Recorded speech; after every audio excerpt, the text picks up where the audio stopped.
السلام علیکم ورحمۃ اللہ. لا حول ولا قوة الا باللہ. حسبنا اللہ ونعم الوکیل. یا حی یا قیوم برحمتک استغیث. لا الہ الا انت سبحانک انی کنت من الظالمین. ربنا آتنا من لدنک رحمہ وہیئ لنا من امرنا رشدا. اللهم صل على محمد وعلى آل محمد وأصحاب محمد وأزواج محمد وأمة محمد أجمعين إلى يوم الدين آمين.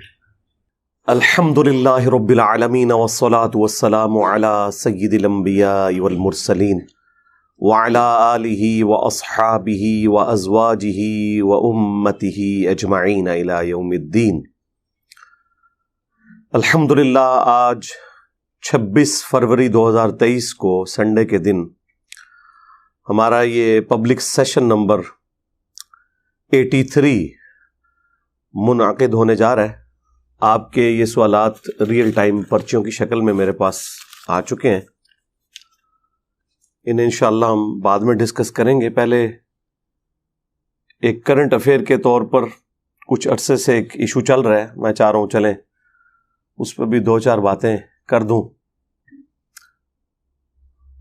جو مفتی طارق مسعود صاحب کے حوالے سے ایک کنٹروورسی چل رہی تھی، آپ کو پتہ ہے کہ وہ اپنے منطقی انجام کے اوپر پہنچ گئی کچھ عرصہ پہلے. اس کے بعد پھر میں نے ان سے ریکویسٹ کی تھی کہ جب کبھی بھی آپ پنجاب آئیں تو ہم سے رابطہ کریں پراپر طریقے سے. انشاءاللہ تعالی آپ کو یہاں اکیڈمی میں انشاءاللہ تعالی مدعو کریں گے. تو پچھلے ویک وہ جہلم شہر کے ساتھ ہی ایک چھوٹا سا قصبہ ہے سرائے عالمگیر، آلموسٹ یہاں سے سمجھ لیں 2-3 کلومیٹر دور ہے. تو وہاں کسی دیوبند کے مدرسے کی کوئی تقسیم اسناد تھی، تو اس سلسلے میں ان کو بلایا ہوا تھا. مجھے بھائیوں نے بتایا کہ اس طرح انہوں نے آنا ہے، تو میں نے ان کے ایڈمن کو ای میل لکھی. احمد بھائی ہیں، امریکہ میں ہوتے ہیں، کہ مفتی صاحب سے کہیں کہ اگر ان کے لیے پاسبل ہو تو آئیں، لیکن ساتھ کوئی لوکل عالم دین اپنے یہاں نہیں لے کے آنا، آپ نے اکیلے تشریف لے کے آئیں. کیونکہ یہاں کے لوگوں کے کردار سے اور ان کے افعال سے اور فرقہ وارانہ سوچ سے ہم بڑے اچھے طریقے سے واقفیت رکھتے ہیں. تو میرا شروع سے سٹانس ہے کہ لوکل ہم کسی بھی معاملے میں کسی کے ساتھ نہ کوئی دشمنی والا معاملہ لے کے چلتے ہیں، نہ کوئی دوستی والا. دونوں صورتوں میں نقصان ہی ہوتا ہے. تو انہوں نے ایگری کیا کہ ٹھیک ہے، اگر کوئی صورتحال ایسی بنی تو انشاءاللہ آپ کو بتا دیں گے. پھر جس دن انہوں نے آنا تھا اس سے ایک دن پہلے انہوں نے ای میل کی کہ اس دفعہ تو مفتی صاحب نے فوراً نکل جانا ہے، اس لیے نہیں آ سکیں گے، نیکسٹ وزٹ میں کوئی سلسلہ ایسا رکھ لیں گے. میں نے کہا ٹھیک ہے. لیکن یہ جو ساری صورتحال اس طرح کی چلتی ہے تو دونوں طرف سے بعض اوقات مس ہینڈلنگز ہونا شروع ہو جاتی ہیں. مثلا اب انہیں اپنے مکتب فکر کے علماء کو کلیریفیکیشن دینی پڑ رہی ہے، اور چند ایک ان کی آڈیوز بھی منظر عام پہ آئی ہیں. کوئی لیکڈ آڈیوز نہیں ہیں، بلکہ واٹس ایپ کے آڈیو میسیجز ہیں جو یہاں کسی مولانا صاحب کو انہوں نے بھیجے، انہوں نے پکڑ کے ان کو نیٹ پہ چڑھا دیا. یقیناً اجازت سے ہی چڑھایا ہوگا کہ جی اگر میں اکیڈمی جاؤں بھی، یا ہماری جو صلح والا معاملہ ہے اس کا قطعاً کوئی یہ مقصد نہ سمجھے کہ ہم نے اپنے عقائد چھوڑ دیے ہیں، ہمارے وہی عقائد ہیں. اور یہ اپنی وہ کلیریفیکیشنز بیسیکلی دے رہے ہیں اپنے علماء کو. اس سے آپ اندازہ کریں کہ آپ ذرا سی اتحاد امت کے اوپر بات کریں تو جن لوگوں نے اپنی امپائرز کھڑی کی ہوئی ہیں ان کے کان کیسے کھڑے ہو جاتے ہیں. دوسری طرف امن کمیٹیوں کے نام کے اوپر، رمضان نشریات کے نام کے اوپر اور حکومتی دعوتوں کے اوپر یہ لوگ ایک جگہ جمع بھی ہوتے ہیں, ایک دوسرے کے ساتھ بڑے اچھے طریقے سے بہیو بھی کرتے ہیں. صرف اسپیسیفکلی مجھے سنگل آؤٹ کرنا یہ میرے لیے تو کوئی نقصان دہ نہیں ہے. میرا تو ایسٹ ہے کہ میرے خلاف علماء بولیں. اس کی وجہ ہے کہ علماء کی عزت آج کی ینگ جنریشن میں کتنی ہے وہ آپ سب کو پتہ ہے, اور اس میں قصوروار نہیں ہوں. کوئی یہ سمجھے کہ میں نے لوگوں کے دلوں سے علماء کی عزت نکالی ہے, نہیں. یہ ان لوگوں کے اپنے سسٹم کی خرابی اور ان کی لیکڈ ویڈیوز اور ان کے جمعے کے خطبات, مختلف مکاتب فکر کے علماء کا جو ایٹیچیوڈ ہے, اس نے یہ دن دکھایا ہے. یہ کوئی ایک دن میں نہیں ہے, یہ ڈیکیز کی گراوٹ ہے. اس کی وجہ سے لوگ عزت تو کوئی نہیں کرتے. آج کے دور میں کوئی شخص مذہب کے اوپر, دین کے اوپر بات کرے اور وہ دین کے اعتبار سے مخلص ہے اور بالکل ایک ایک چیز قرآن و سنت کے ریفرنس سے بیان کرے اور علماء اس کے خلاف بولیں, تو اس سے بڑی تو نعمت ہی کوئی نہیں ہے. کیونکہ پھر وہ عوام جو آلریڈی ان سے متنفر ہے وہ کہتی ہے دیکھ لو, یہ لوگ اگر دین کے ساتھ مخلص ہوتے تو ایسا تو نہ کرتے. یہ ہر وقت ڈرتے رہتے ہیں اپنے کمپیٹیٹر سے. ان کو ہر وقت یہ ڈر لگا رہتا ہے کہ ہمیں کو پیچھے نہ چھوڑ جائے. ایک طرف ان لوگوں کا حال دیکھیں کہ فخریہ بتاتے ہیں کہ فلاں غیر مسلم نے نبی صلی اللہ علیہ وآلہ وسلم کے بارے میں یہ کتاب لکھی ہے اور اس نے بتایا ہے کہ نبی صلی اللہ علیہ وآلہ وسلم اس پلانٹ ارتھ پہ سب سے کامیاب شخصیت ہیں اور ان کے کردار کی جو خوبیاں ہیں وہ اس نے یوں گنوائی ہیں. اس وقت ان سے کوئی نہیں پوچھتا کہ وہ تو کافر ہے, نہ اس کے پاس دیوبند کی ڈگری, نہ اس کے پاس کوئی بریلوی کی ڈگری, نہ اس کے پاس کسی اہل حدیث کی ڈگری, نہ شیعہ کی ڈگری, اور تم فخریہ بتا رہے ہو کہ اس نے کیا کمال کتاب لکھی ہے. تو اس کے پاس ڈگری تو ہے ہی نہیں ہے. کیوں تعریف کرتے ہیں؟ وہ جینون تعریف کر رہے ہوتے ہیں. انہیں پتا ہوتا ہے کہ یار ڈگری ہے یا نہیں ہے, کمال کی بات کی ہے تو ہمارے مسلمان بھی نہیں لکھ سکے. اور یہ اظہار وہ اس لیے کر لیتے ہیں کہ وہ ان کا کمپٹیٹر نہیں ہوتا, کیونکہ اس نے کولانا سے مدرسہ کھول کے پیرلل میں چندہ بک تو نہیں لانچ کرنی نا, اس لیے ان کو ان سے کوئی خطرہ نہیں ہوتا. البتہ اگر خود اسلام میں ریلیجن کے طور پر ایک مسلمان اٹھ کے کوئی بات کرتا ہے تو وہ فوراً ان کے کان کھڑے ہوتے ہیں, کیونکہ ان کو پتا ہوتا ہے کہ ان کے بزرگوں نے بھی سٹارٹ ایسے ہی لیا تھا. پہلے مشہور ہوئے, پھر ایک مدرسہ بنایا, پھر ایک چندہ بک بنائی, پھر اپنا ایک بورڈ لانچ کیا, پھر اپنے علماء کریٹ کیے, پھر مدارس کا ایک پورا نیٹ ورک قائم کیا, اور پھر ایک پورا فرقہ کھڑا ہو گیا, خواہ وہ دیوبند کا ہو, خواہ بریلویوں کا ہو, خواہ اہل حدیث کا یا شیعہ کا. اب چونکہ ان کے بزرگوں نے اسی طریقے سے اپنی امپائرز کھڑی کی ہیں تو یہ ہر ایک بندے کے بارے میں سمجھتے ہیں کہ وہ بھی یہی کچھ کرے گا. تو کسی حد تک میرا خیال ہے ان کی سوچ جسٹیفائی ہے. ہم یہ کہتے ہیں کہ یہ آپ کے سوچنے کا انداز بالکل درست ہے, لیکن یہ ذرا لوگوں کو بتائیں کہ ایسے کیوں سوچتے ہیں آپ, کہ آپ کے بڑوں نے اسی طریقے سے کام ڈالا تھا اس لیے ایسا سوچتے ہیں. وہ کہتے ہیں ایسا ہو نہیں سکتا کہ کوئی بندہ اس طرح کا بھی ہو کہ نہ وہ فرقہ لانچ کرے, نہ وہ مسجد بنائے, نہ مدرسہ بنائے, نہ چندہ بک بنائے, الٹا اپنی جیب سے کھلائے. یہ ہو نہیں سکتا. میں بھی ویسے آپ کے ساتھ ایگری کرتا ہوں, ایسا ہو نہیں سکتا, لیکن ہو گیا جائے. ہاں, اور اینڈ ریزلٹ آپ کے سامنے ہے. نہیں, آگے چل کے دیکھیں گے وہ کتنا آگے ٹرنا ہے یار. 14 سال ہو گئے نے. نہیں آلے تو دیکھو نا, پتہ نہیں کیا کرے آگے جا کے. یہ پوری زندگی ان کے بڑے علماء مولانا مودودی رحمہ اللہ تعالی کو کیا کیا گالیاں دیتے رہے, یہاں تک کہا کہ عنقریب اس نے دعوی نبوت کر دینا. نعوذ باللہ. مودودی صاحب کے اسٹوڈنٹس ان کو کہتے تھے سر کوئی جواب دیں. انہوں نے کہا کہ میں دعوی نبوت کیے بغیر دنیا سے چلا جاؤں گا اور مر کے انہیں جواب دوں گا. اللہ اکبر. سرکار آج مولانا مودودی رحمہ اللہ کو 44 سال ہو چکے ہیں آلموسٹ دنیا سے گئے ہوئے. 1979 میں ان کی ڈیتھ ہوئی تھی. ان 44 سالوں میں تمام مکاتب فکر کا کوئی ایک حق گو عالم بھی پیدا نہیں ہوا جس نے اپنے ان بڑے بزرگوں کے گناہوں کی معافی عوام سے مانگی ہو جو مودودی صاحب کے اوپر یہ جھوٹا الزام لگاتے تھے کہ یہ دعوی نبوت کر کے مرے گا.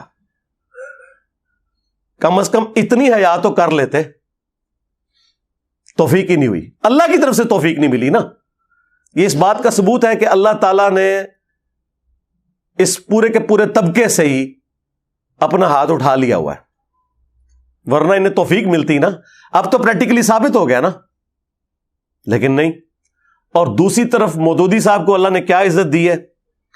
اللہ نے انہیں ڈاکٹر اسرار جیسا ایک روحانی بیٹا دیا, ٹھیک ہے جی, جن کے ذریعے وہ کام جو انہوں نے کتابی شکل میں تفہیم القرآن کی شکل میں کیا تھا, بیان القرآن کے ذریعے ویڈیوز کی فارم میں پوری دنیا کے اندر قرآن کی تفسیر پہنچی.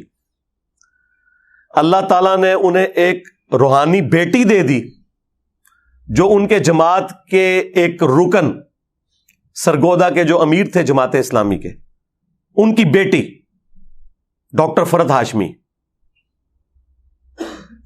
اس ایک بیٹی نے قرآن کی دعوت پوری دنیا کے اندر عام کر دی. تو مودودی صاحب کا فیض تو ماشاءاللہ دنیا میں نظر آ رہا ہے. مجھے تو کسی پرانے بزرگ کا بھی فیض نظر نہیں آ رہا اس فارم کے اندر جو اس طریقے سے مودودی صاحب کا. ڈاکٹر ابو امینہ بلال فلپس جو امریکن سٹیزن تھے, کرسچن تھے, پھر ایتھیسٹ ہو گئے, الٹیمیٹلی مودودی صاحب کا ایک چھوٹا سا کتابچہ انہوں نے پڑھا فائنینشل سسٹم آف اسلام کے اوپر, وہ مسلمان ہوئے. پھر وہ سعودی عرب آئے, عربی میں ڈپلومہ کیا, پھر پی ایچ ڈی کی حدیث کی فیلڈ میں. پھر جب 92 کے اندر امریکن فوجیں بلا لی تھیں سعودیہ والوں نے صدام حسین سے بچنے کے لیے, اس دوران ان کو انہوں نے ہائر کیا امریکن فوجیوں کے سامنے اسلام کو پیش کرنے کے لیے. کتنے لوگ مسلمان ہوئے, ہزاروں امریکن مسلمان ہو چکے ہیں ابو امینہ بلال فلپس کی دعوت کی وجہ سے. اور وہ خود مسلمان ہوا ہے مودودی صاحب کو دیکھ کے نہیں, سن کے نہیں, ان کی ایک تحریر پڑھ کے.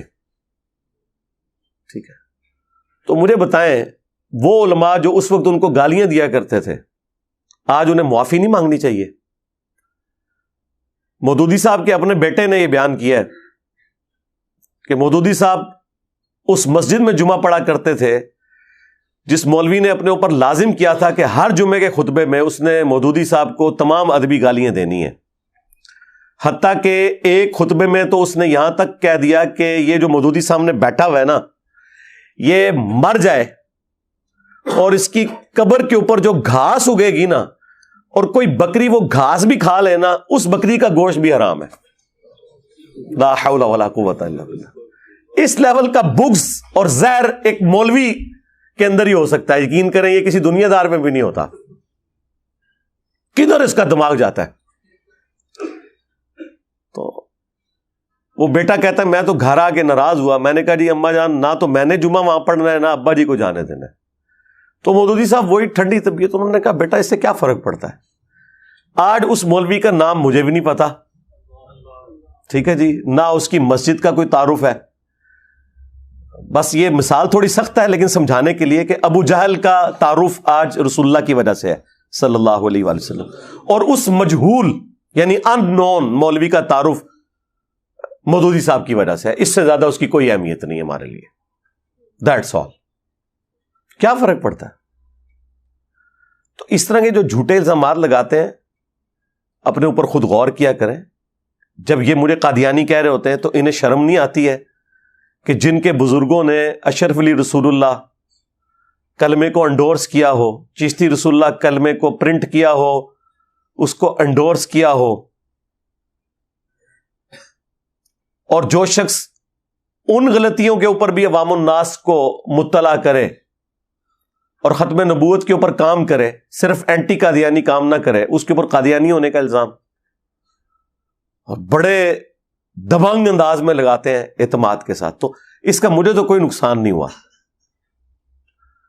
جو بھی بندہ ویڈیو دیکھتا ہے اسے پتہ چل جاتا ہے کہ یار یہ تو بات ٹھیک کر رہا ہے. ہمارا تعارف ہی مخالفین کی وجہ سے ہوا ہے زیادہ. ہمارے پاس تو کوئی چندہ بک نہیں تھی, نہ کوئی مدرسہ تھا, نہ مسجد تھی کہ جس میں ہم ہر کارے بھیج کے تو اناؤنسمنٹ کرواتے. مجھے تو کسی مسجد میں کوئی درس بھی نہ دینے دے, ٹھیک ہے, تو مجھے کیا فرق پڑتا ہے. تو اس طرح کی جو حرکتیں کرتے ہیں نا, چونکہ ان کے بڑوں نے اسی طریقے سے کام ڈالا ہوا ہے, وہ یہ سمجھتے ہیں کہ یہ بھی یہ کچھ کرے گا. اس کے لیے پھر جب کبھی بھی کوئی اتحاد امت کے حوالے سے بات ہوتی ہے تو فوراً یہ بیچ میں نا ٹانگ اڑانے کی کوشش کرتے ہیں.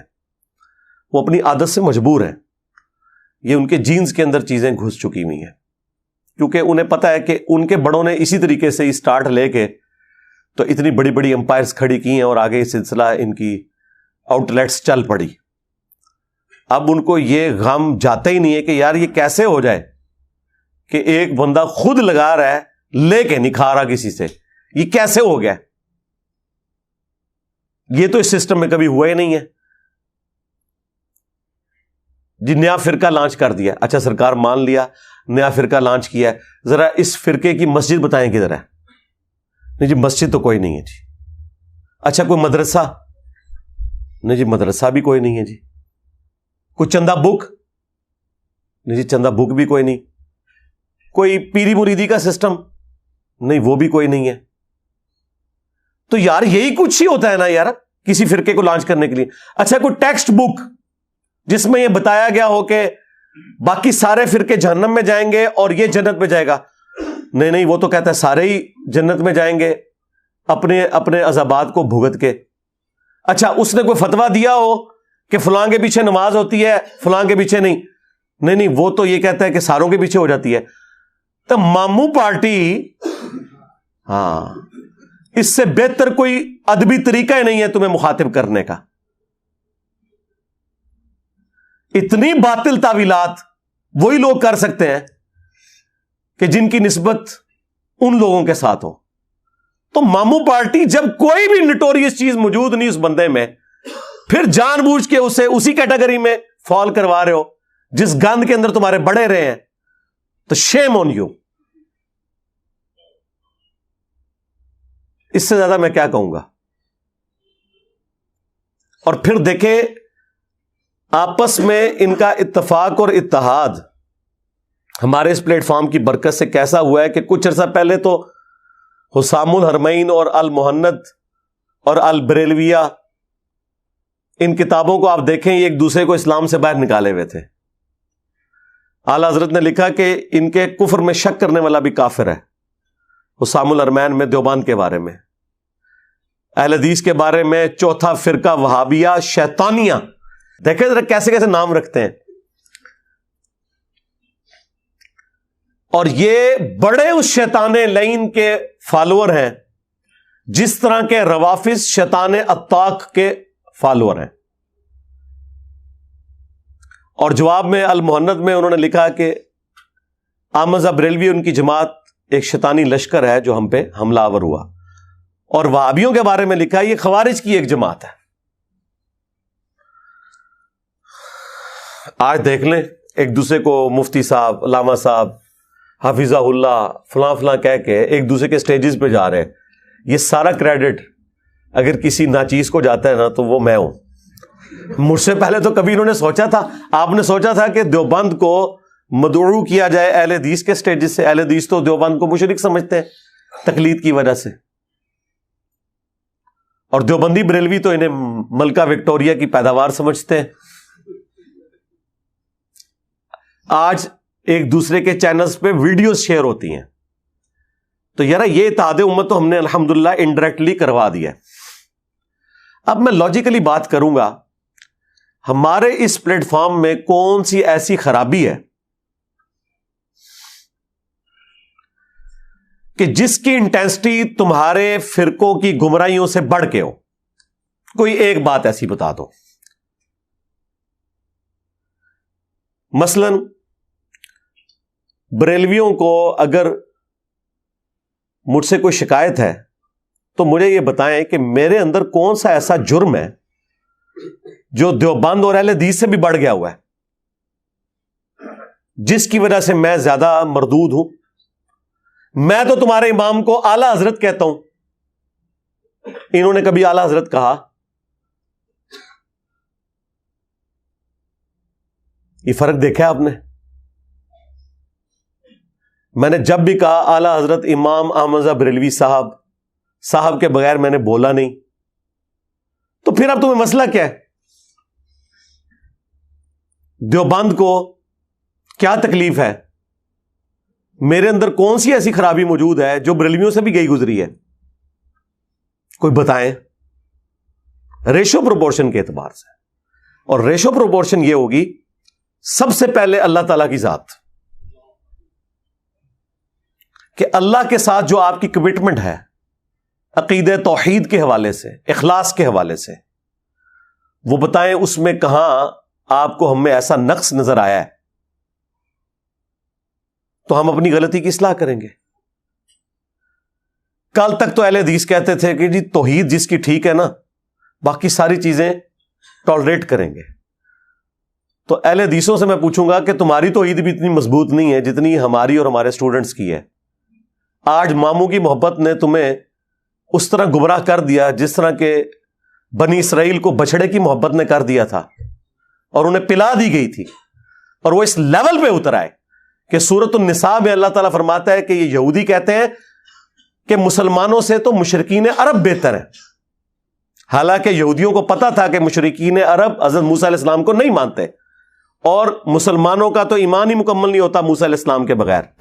لیکن نہیں, گیر الٹا لگ گیا, اور آج سیم وہی کام اہل حدیث کر رہے ہیں کہ وہ کہتے ہیں نہیں جی بریلوی بھی بہتر ہیں, دیوبندی بھی بہتر ہیں, شیعہ بھی بہتر ہیں, یہ سب سے بدتر ہے. کیوں؟ توحید نہیں, توحید تو بہت اچھی ہے. پھر کیا مسئلہ ہو گیا؟ تقلید نہیں جی, نہیں تقلید والا بھی کوئی ایشو نہیں ہے. مسئلہ کیا ہے؟ مسئلہ ماموں. اس کا مطلب ہے کہ ماموں کا درجہ اللہ, اس کے رسول, اہل البیت, خلفائے راشدین سے بڑھ کر ہے. جب اس لیول پہ کوئی بندہ پہنچ جائے تو اسے یہی کہا جائے گا کہ تیرے لیے اس کی محبت آراستہ کر دی گئی جس طرح کے بنو اسرائیل کے لیے بچڑے کی محبت آراستہ کر دی گئی تھی. بس اس سے زیادہ تجھے کیا کہا جائے؟ ورنہ ریشو پروپورشن تو ہونا چاہیے تھا. گمراہی میں ہمارا آخری نمبر ہوتا جب توحید بھی ان سے بہتر جنہیں تم گمراہ سمجھو, عقیدہ رسالت بھی ان سے بہتر جنہیں تم گمراہ سمجھو. اب کیا مسئلہ ہے؟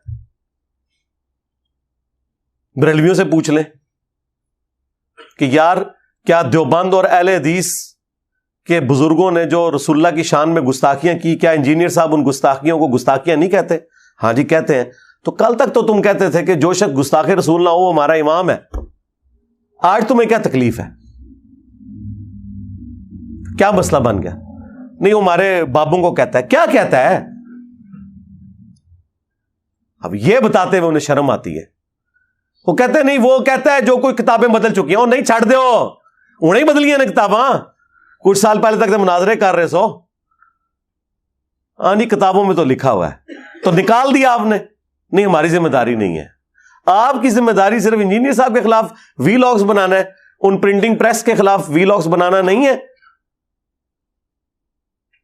کہ جو اس طرح کی چیزیں آج تک چھاپ رہے ہیں.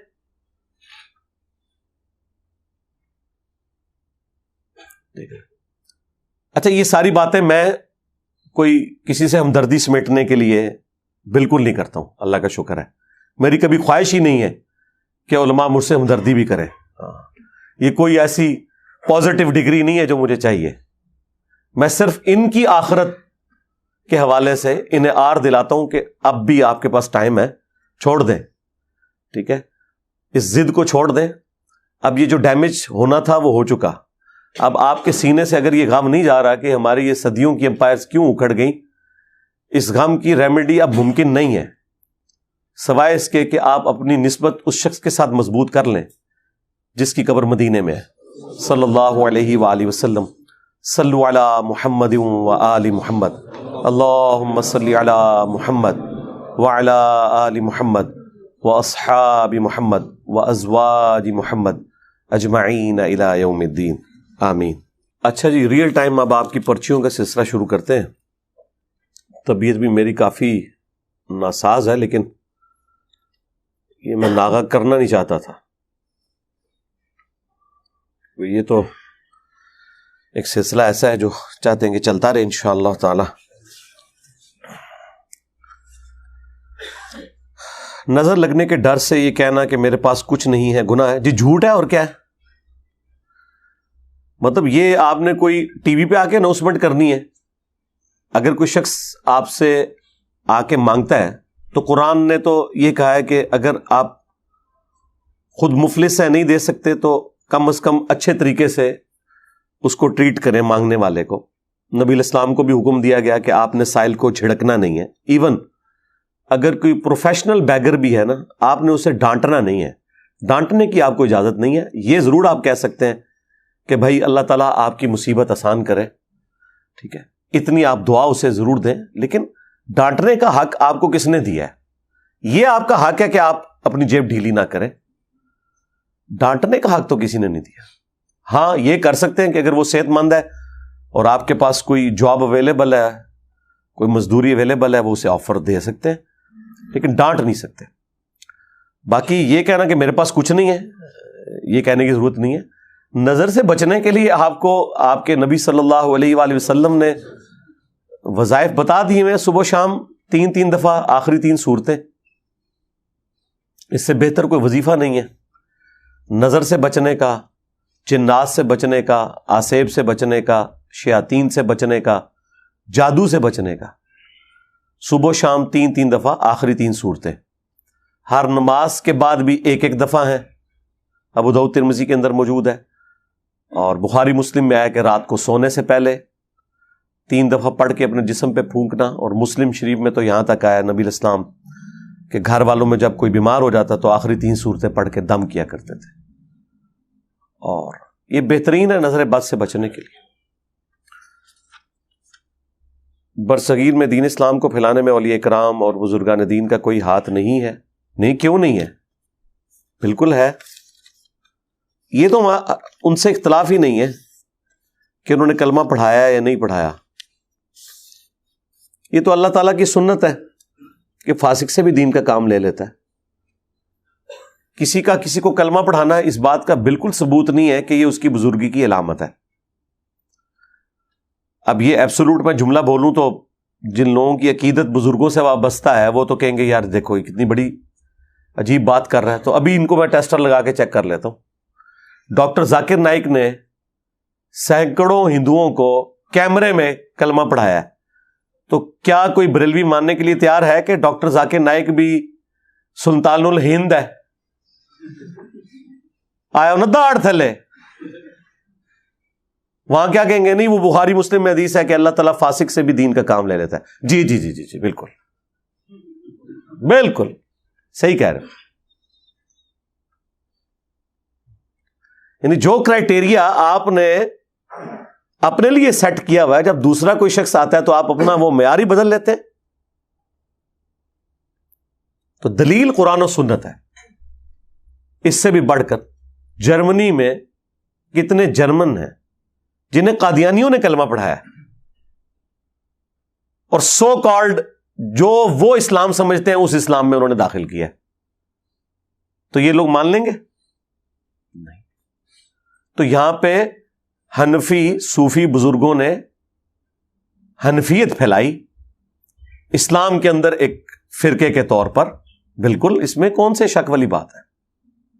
اور اگر اس کی کوئی علمی گراؤنڈز تھیں تو آج تو ماشاء اللہ تعالی لاکھوں علماء ان کے پاس موجود ہیں، لاکھوں مدارس ان کے پاس موجود ہیں. آئے میدان عمل میں ایک پلیٹ فارم کا یہ مقابلہ نہیں کر پا رہے. ہم بتاتے ہیں قرآن میں لکھا ہوا ہے، یہ بتاتے ہیں جی فتاوی عالمگیری شریف میں ہے. ہم بتاتے ہیں بخاری میں آیا ہے، یہ کہتے ہیں رد المختار میں لکھا ہے. ہم کہتے ہیں مسلم میں ہے، یہ کہتے ہیں در مختار شریف میں ہے. اور پھر کلیم اپنے آپ کو اہل سنت کر رہے ہیں. وہ کون سے اہل سنت یار؟ اگر قرآن بخاری مسلم میں تمہارا دین موجود نہیں ہے، ویسے اللہ کا شکر ہے کہ یہ دعوت اگر 8 سے 1000 سال پہلے اس طریقے سے لانچ ہوتی نا، اور اس وقت بھی یوٹیوب ہوتی، تو آج بخاری مسلم سنیوں کی کتابیں نہ ہوتی، یہ لوگ اعلان برات کر چکے ہوتے. اب یہ اعلان برات بھی نہیں کر سکتے، نگل بھی نہیں سکتے، تھوک بھی نہیں سکتے. اچھا، یہ محاورتاً باتیں ہوتی ہیں. اگلے دن ایک بیوقوف آدمی نے نیچے کامنٹس کیے، دیکھو جی حدیث کو کہہ رہا ہے نہ نگل سکتے ہیں نہ تھوک سکتے ہیں. یہ لوگوں کی ذہن کی پستی کا لیول دیکھیں. یہ جب محاورتاً کوئی بات ہوتی ہے وہ اسی طریقے سے ہوتی ہے. جس طرح ہم کہتے ہیں فلاں فلاں کا یار غار ہے، کیا اس سے مراد کوئی یہ لیتا ہے کہ یہ فلاں شخص کو رسول اللہ مان رہا ہے اور فلاں کو ابو بکر مان رہا ہے؟ نہیں، بلکہ ایک کلوزنس کے لیے بتایا جاتا ہے کہ جس طرح نبی صلی اللہ علیہ وآلہ وسلم کے لیے سیدنا ابو بکر ایک قریبی ساتھی تھے، اس طرح اس شخص کے لیے فلاں شخص ایک قریبی ساتھی ہے. اس بات کی تھیم کے اوپر توجہ دی جاتی ہے، اس سے اس طرح کا رزلٹ نہیں نکالا جاتا. تو اللہ کا شکر ہے اب لوگوں کو سمجھ آ رہی ہے. تو یہ جو آپ نے لکھا نا کہ بزرگان دین کا کوئی ہاتھ ہے کہ نہیں، ہاتھ کیا ہے جی، پورا ہاتھ ہے. یار یہ ایک ہی بندہ گھر سے ساری پرچیاں لکھ کے لے آیا. قومی ترانہ اور اپنے والدین یا اساتذہ کے ادب کے لیے کھڑا ہونا جی جائز ہے. یہ جو لوگ ناجائز کہہ رہے ہیں وہ ان لوگوں کے اپنے ایک جذباتی دنیا ہے، ان کو مبارک ہو. جو ناجائز ہونے والی بات ہے وہ کوئی نہیں ہے. وہ جو حدیث شریف ہے وہ بالکل ڈیفرنٹ کانٹیکسٹ میں ہے، جو جامع ترمذی میں ہے کہ جس شخص کی یہ خواہش ہو کہ لوگ اس کے استقبال میں کھڑے ہو جائیں، وہ اپنا مقام جہنم میں دیکھ لے. ٹھیک ہے، یہ حدیث ہی بتا رہی ہے کہ جس شخص کے لیے لوگ کھڑے ہو رہے ہیں نا، یہ اس سے متعلق حدیث ہے، نہ کہ کھڑے ہونے والوں سے متعلق. ورنہ تو حدیث یہ ہونی چاہیے تھی کہ جو شخص کسی کے استقبال کے لیے کھڑا ہو وہ جہنمی ہے. ٹائم قیامت تک ہے، کوئی ضعیف روایتی لے آئے. تو اس کا مطلب یہ بتایا جا رہا ہے کہ جو وہ شخص ہے نا، وہ اپنے اندر تکبر نہ پیدا کرے. ویسے اسے کوئی پروٹوکول دینا چاہتا ہے وہ لوگوں کا رائٹ ہے. جامع ترمذی میں ایک اور حدیث ہے، انس بن مالک کہتے ہیں کہ ایک شخص ہم میں آتا تھا جو ہمیں سب سے بڑھ کر محبوب تھا، لیکن ہم کبھی بھی ان کے استقبال کے لیے کھڑے نہیں ہوئے کیونکہ وہ اس بات کو ناپسند فرماتے تھے، اور وہ اللہ کے رسول تھے صلی اللہ علیہ وآلہ وسلم. اچھا، یہ حدیث جو ترمذی کی ہے یہ بھی اس پر گواہی دے رہی ہے کہ نبی علیہ السلام نے اسے حرام نہیں فرمایا، بلکہ آپ کا ذاتی شغف تھا کہ میرے استقبال کے لیے کوئی کھڑا نہ ہو. انس بن مالک کے الفاظ دیکھیں نا، ورنہ تو انس بن مالک کا کام تھا کہ وہ اس کام کے حرام ہونے کا ذکر کرتے. وہ کہتے ہیں کہ اتنا بڑا شخص آتا تھا، ہم کھڑے نہیں ہوتے تھے. یعنی ان کا دل کر رہا ہے کھڑے ہونے کو. اور پھر ریزن کیا بتا رہے ہیں کہ وہ اپنے حق میں اسے ناپسند فرماتے تھے. مراد یہ کہ نبی صلی اللہ علیہ وآلہ وسلم نے اسے شریعت کے طور پر حرام نہیں فرمایا، بلکہ اپنی ذات کے اعتبار سے. وہ تو میں بھی کرتا ہوں، میرے استقبال کے لیے کوئی یہاں کھڑا نہیں ہوتا. کوئی کھڑا ہونے کی کوشش بھی کرے اسے بٹھا دیتے ہیں. لیکن مجھے کوئی ملنے آتا ہے، میں کھڑے ہو کے استقبال کرتا ہوں. ماں باپ آ جائیں، کھڑا ہو سکتا ہوں تو کھڑا ہو جاتا ہوں. ٹیچر آ جائیں، رسپیکٹ دیتا ہوں. بلکہ میں آپ کو بتاؤں، گیم الٹ سکتی ہے اگر کوئی شخص کسی بڑے آدمی کے لیے جو واقعی جس کی وہ دل سے عزت کرتا ہے وہ کھڑا نہیں ہو رہا نا، این ممکن ہے کہ جو نہیں کھڑا ہو رہا اس کے اندر شیطان گھس گیا ہو تکبر کا کہ میں نہیں کھلوندا. یہ بھی ذرا ذہن میں دیکھیں. یعنی میں اپنے حق میں یہ سمجھتا ہوں کہ میرے سامنے کوئی بندہ ایسا آئے جس کی رسپیکٹ ہے، ریلیجن کے پوائنٹ آف ویو سے اور میں کھڑے ہو کر اس کا استقبال نہ کروں تو میں یہ سمجھوں گا کہ میرے اندر شیطان گھس گیا کہ میں اسے ڈیو رسپیکٹ نہیں دینا چاہتا. میں نے ہر وہ کام کرنا ہے جس سے میں اپنے اندر چھپے ہوئے شیطان کو ڈیگریڈ کر سکوں. تو اس کا طریقہ یہ ہے کہ مجھے رسپیکٹ دینی ہے.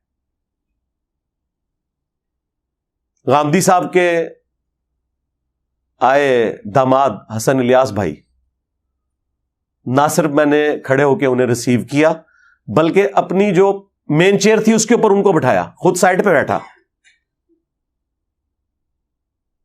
کیا فرق پڑ گیا؟ صرف اس لیے کہ مجھے کہیں یہ خیال نہ آئے کہ میں کوئی بہت بڑی چیز ہوں. تو اندر کی میں مارتے مارتے یہ نہ ہو کہ سب سے بڑی میں آپ کے اندر ہو جائے، میں نے ایسے کھلونا ہی نہیں جی. یہ آپ کیا میسج دے رہے ہیں کسی کو؟ رہا اس کا معاملہ تو آپ کے پاس کون سا تھرمامیٹر ہے چیک کرنے کا کہ اس کے دل کے اندر یہ تمنا ہے کہ لوگ اس کے لیے کھڑے ہوں؟ نہیں ہے نا. تو آپ ڈیو رسپیکٹ دیں اپنے ٹیچرز کو بھی، علماء کو بھی، جن سے آپ دین سیکھتے ہیں یا آپ ان سے کالج اور یونیورسٹی کی تعلیم حاصل کرتے ہیں یا آپ کے ماں باپ ہیں یا آپ سے عمر میں بڑے ہیں. اس میں کوئی عیب والی بات نہیں ہے. کن چیزوں میں امت کو الجھا دیا ہے یہ بعض لوگوں نے، میں بڑا حیران ہوتا ہوں. اس کے اندر یعنی شرک کو داخل کر دیا. بھائی یار خدا کے لیے اللہ سے ڈر جاؤ. یہ تو الٹا آپ کے اندر تکبر آیا ہوا ہے. صحیح مسلم میں حدیث ہے جس کے دل میں رائی کے دانے کے برابر بھی تکبر ہوا نا وہ جنت میں نہیں جائے گا. جی تو صحابہ نے عرض کیا اللہ کے رسول بعض اوقات ہماری خواہش ہوتی ہے کہ ہمارے کپڑے اچھے ہوں، جوتیاں اچھی ہوں، گیٹ اپ اچھا ہو، کیا یہ بھی تکبر ہے؟ تو آپ نے فرمایا یہ تکبر نہیں ہے. اللہ بھی خوبصورت ہے اور خوبصورتی کو پسند فرماتا ہے. تکبر یہ ہے کہ تم حق بات سے اناد کرو، یعنی دل نے گواہی دے دی نا یہ بات ٹھیک ہے، پھر بھی تم نہ مانو. واقعی اس سے بڑا تو تکبر ہو ہی نہیں سکتا نا کہ قرآن و سنت کی کوئی بات آ جائے اور بندہ کہ میں نے نہیں ماننی. اور اللہ کے فضل سے، بلکہ کہنا چاہیے اللہ کے غضب سے، دیندار طبقے میں یہ بات پائی جاتی ہے کہ آپ اسے بخاری مسلم سے نماز کا طریقہ بھی بتا دیں، کیسا تکبر اس کے اندر جھلکتا ہے. اس نے نہیں رفع الیدین پھر بھی شروع کرنا، تیرے ہوتے جنم لیا ہوتا، رفع الیدین پھر بھی نہیں سی تو کرنا. اسے دکھا دیں ایاک نعبد و ایاک نستعین، اس نے پھر بھی بابوں کو ہی پکارنا ہے. یہ تکبر. تو فرمایا تکبر یہ ہے کہ تم حق بات سے اناد کرو اور دوسروں کو حقیر جانو.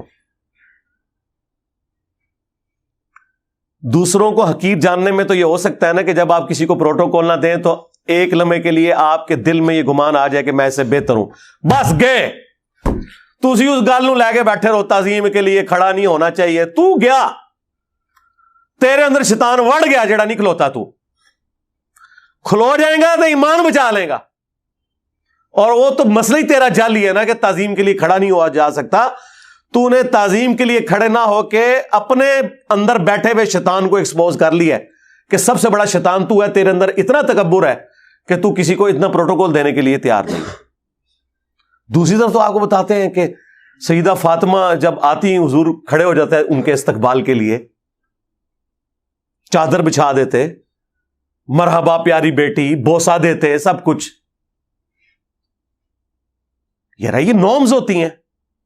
یہ کون سا دین تم لوگ سکھا رہے ہو آ کے؟ اکثر مجھے بھی لوگ بھیجتے رہتے ہیں جو ڈاکٹر سرار صاحب نے، یار ڈاکٹر سرار صاحب نے کہہ دیا تو بس اللہ تعالیٰ ان کی غلطی سے درگزر فرمائے. ٹھیک ہے، غلطی کسی کو بھی لگ سکتی ہے. بخاری مسلم دونوں میں حدیث ہے.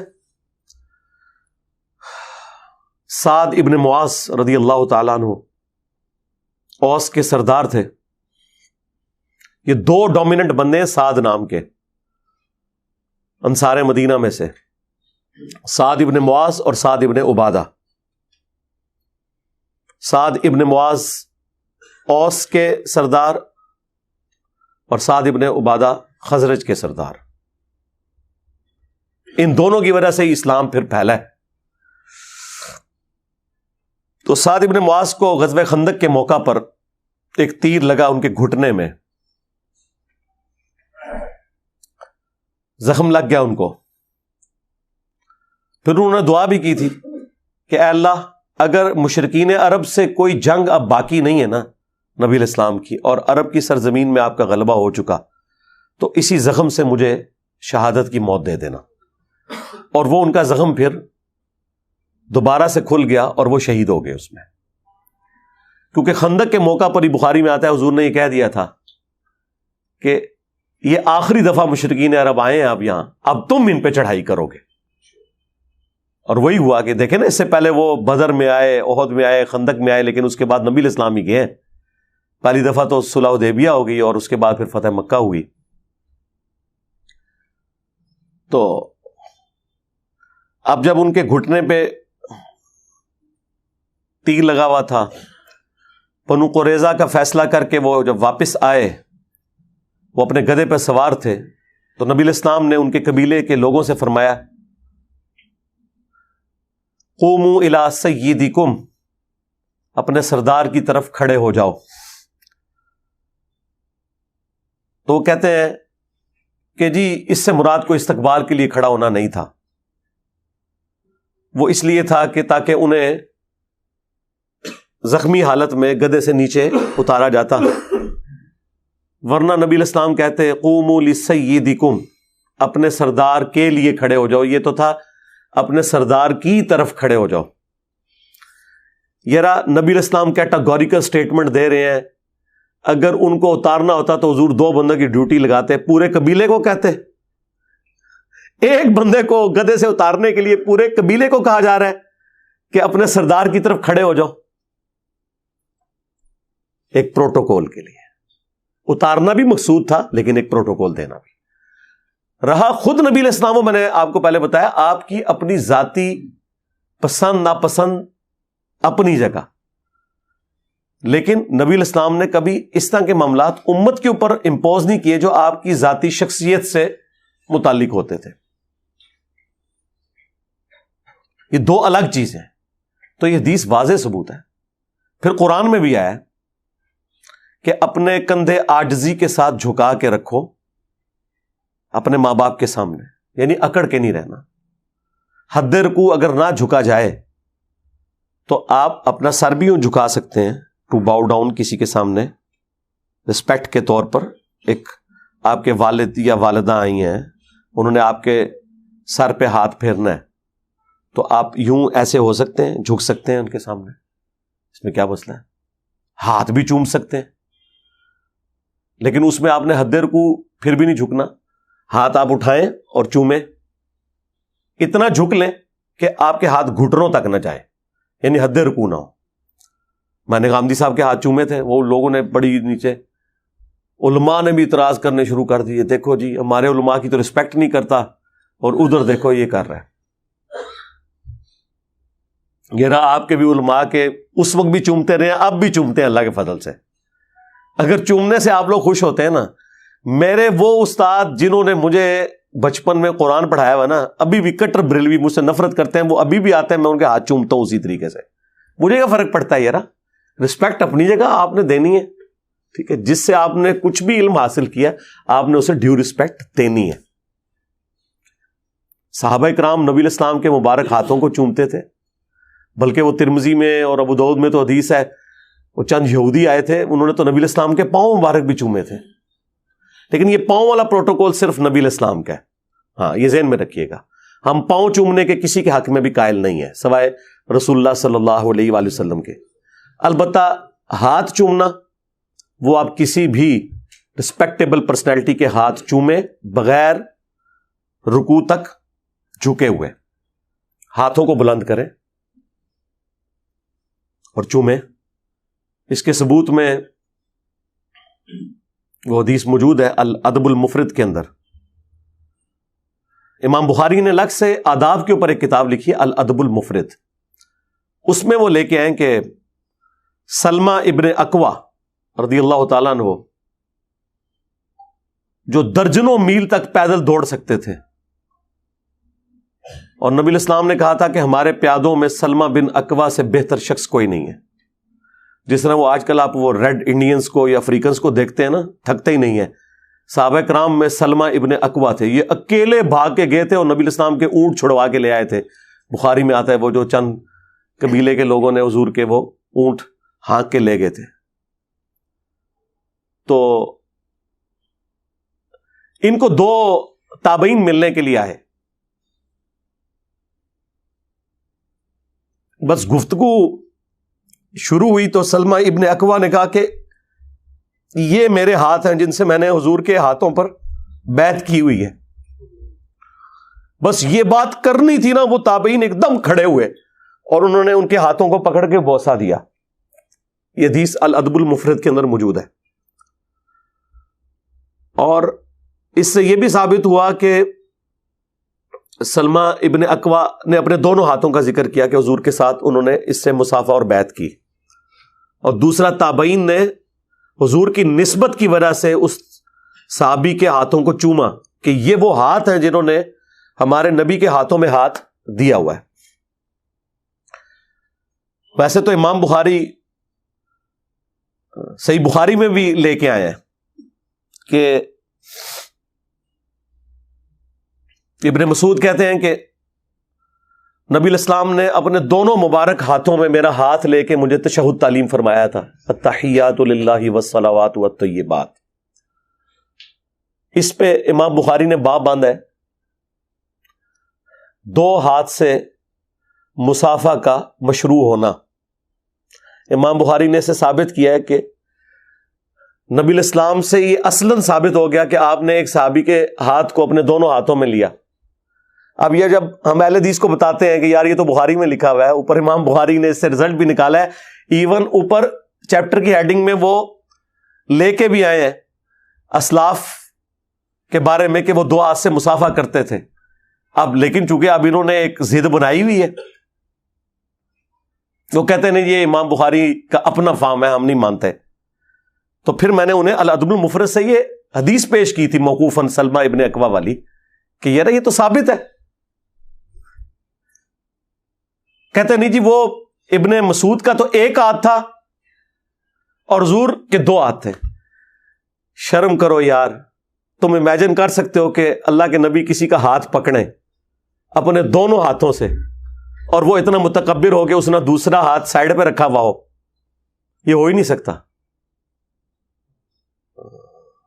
میرا ہاتھ کوئی 2 ہاتھوں سے پکڑ لینا. اب یہ تصویر کھنچواتے وقت میں ایک ہاتھ کندھے پہ رکھتا ہوں دائیں ہاتھ سے، میں تو کوئی اگر وہ دونوں ہاتھ پکڑے تو میں اس سے ایک ہاتھ چھڑواتا ہوں. میں کہتا ہوں نہیں یار میرے چونکہ اب 1 ہاتھ ہے تو یہ ایک پروٹوکول لگتا ہے کہ تم 1 ہاتھ سے ہی کرو، ورنہ تم میرے ہاتھ کو دونوں ہاتھوں سے پکڑو تو یہ میرے اندر تکبر ہے کہ میں دوسرا ہاتھ استعمال نہ کروں.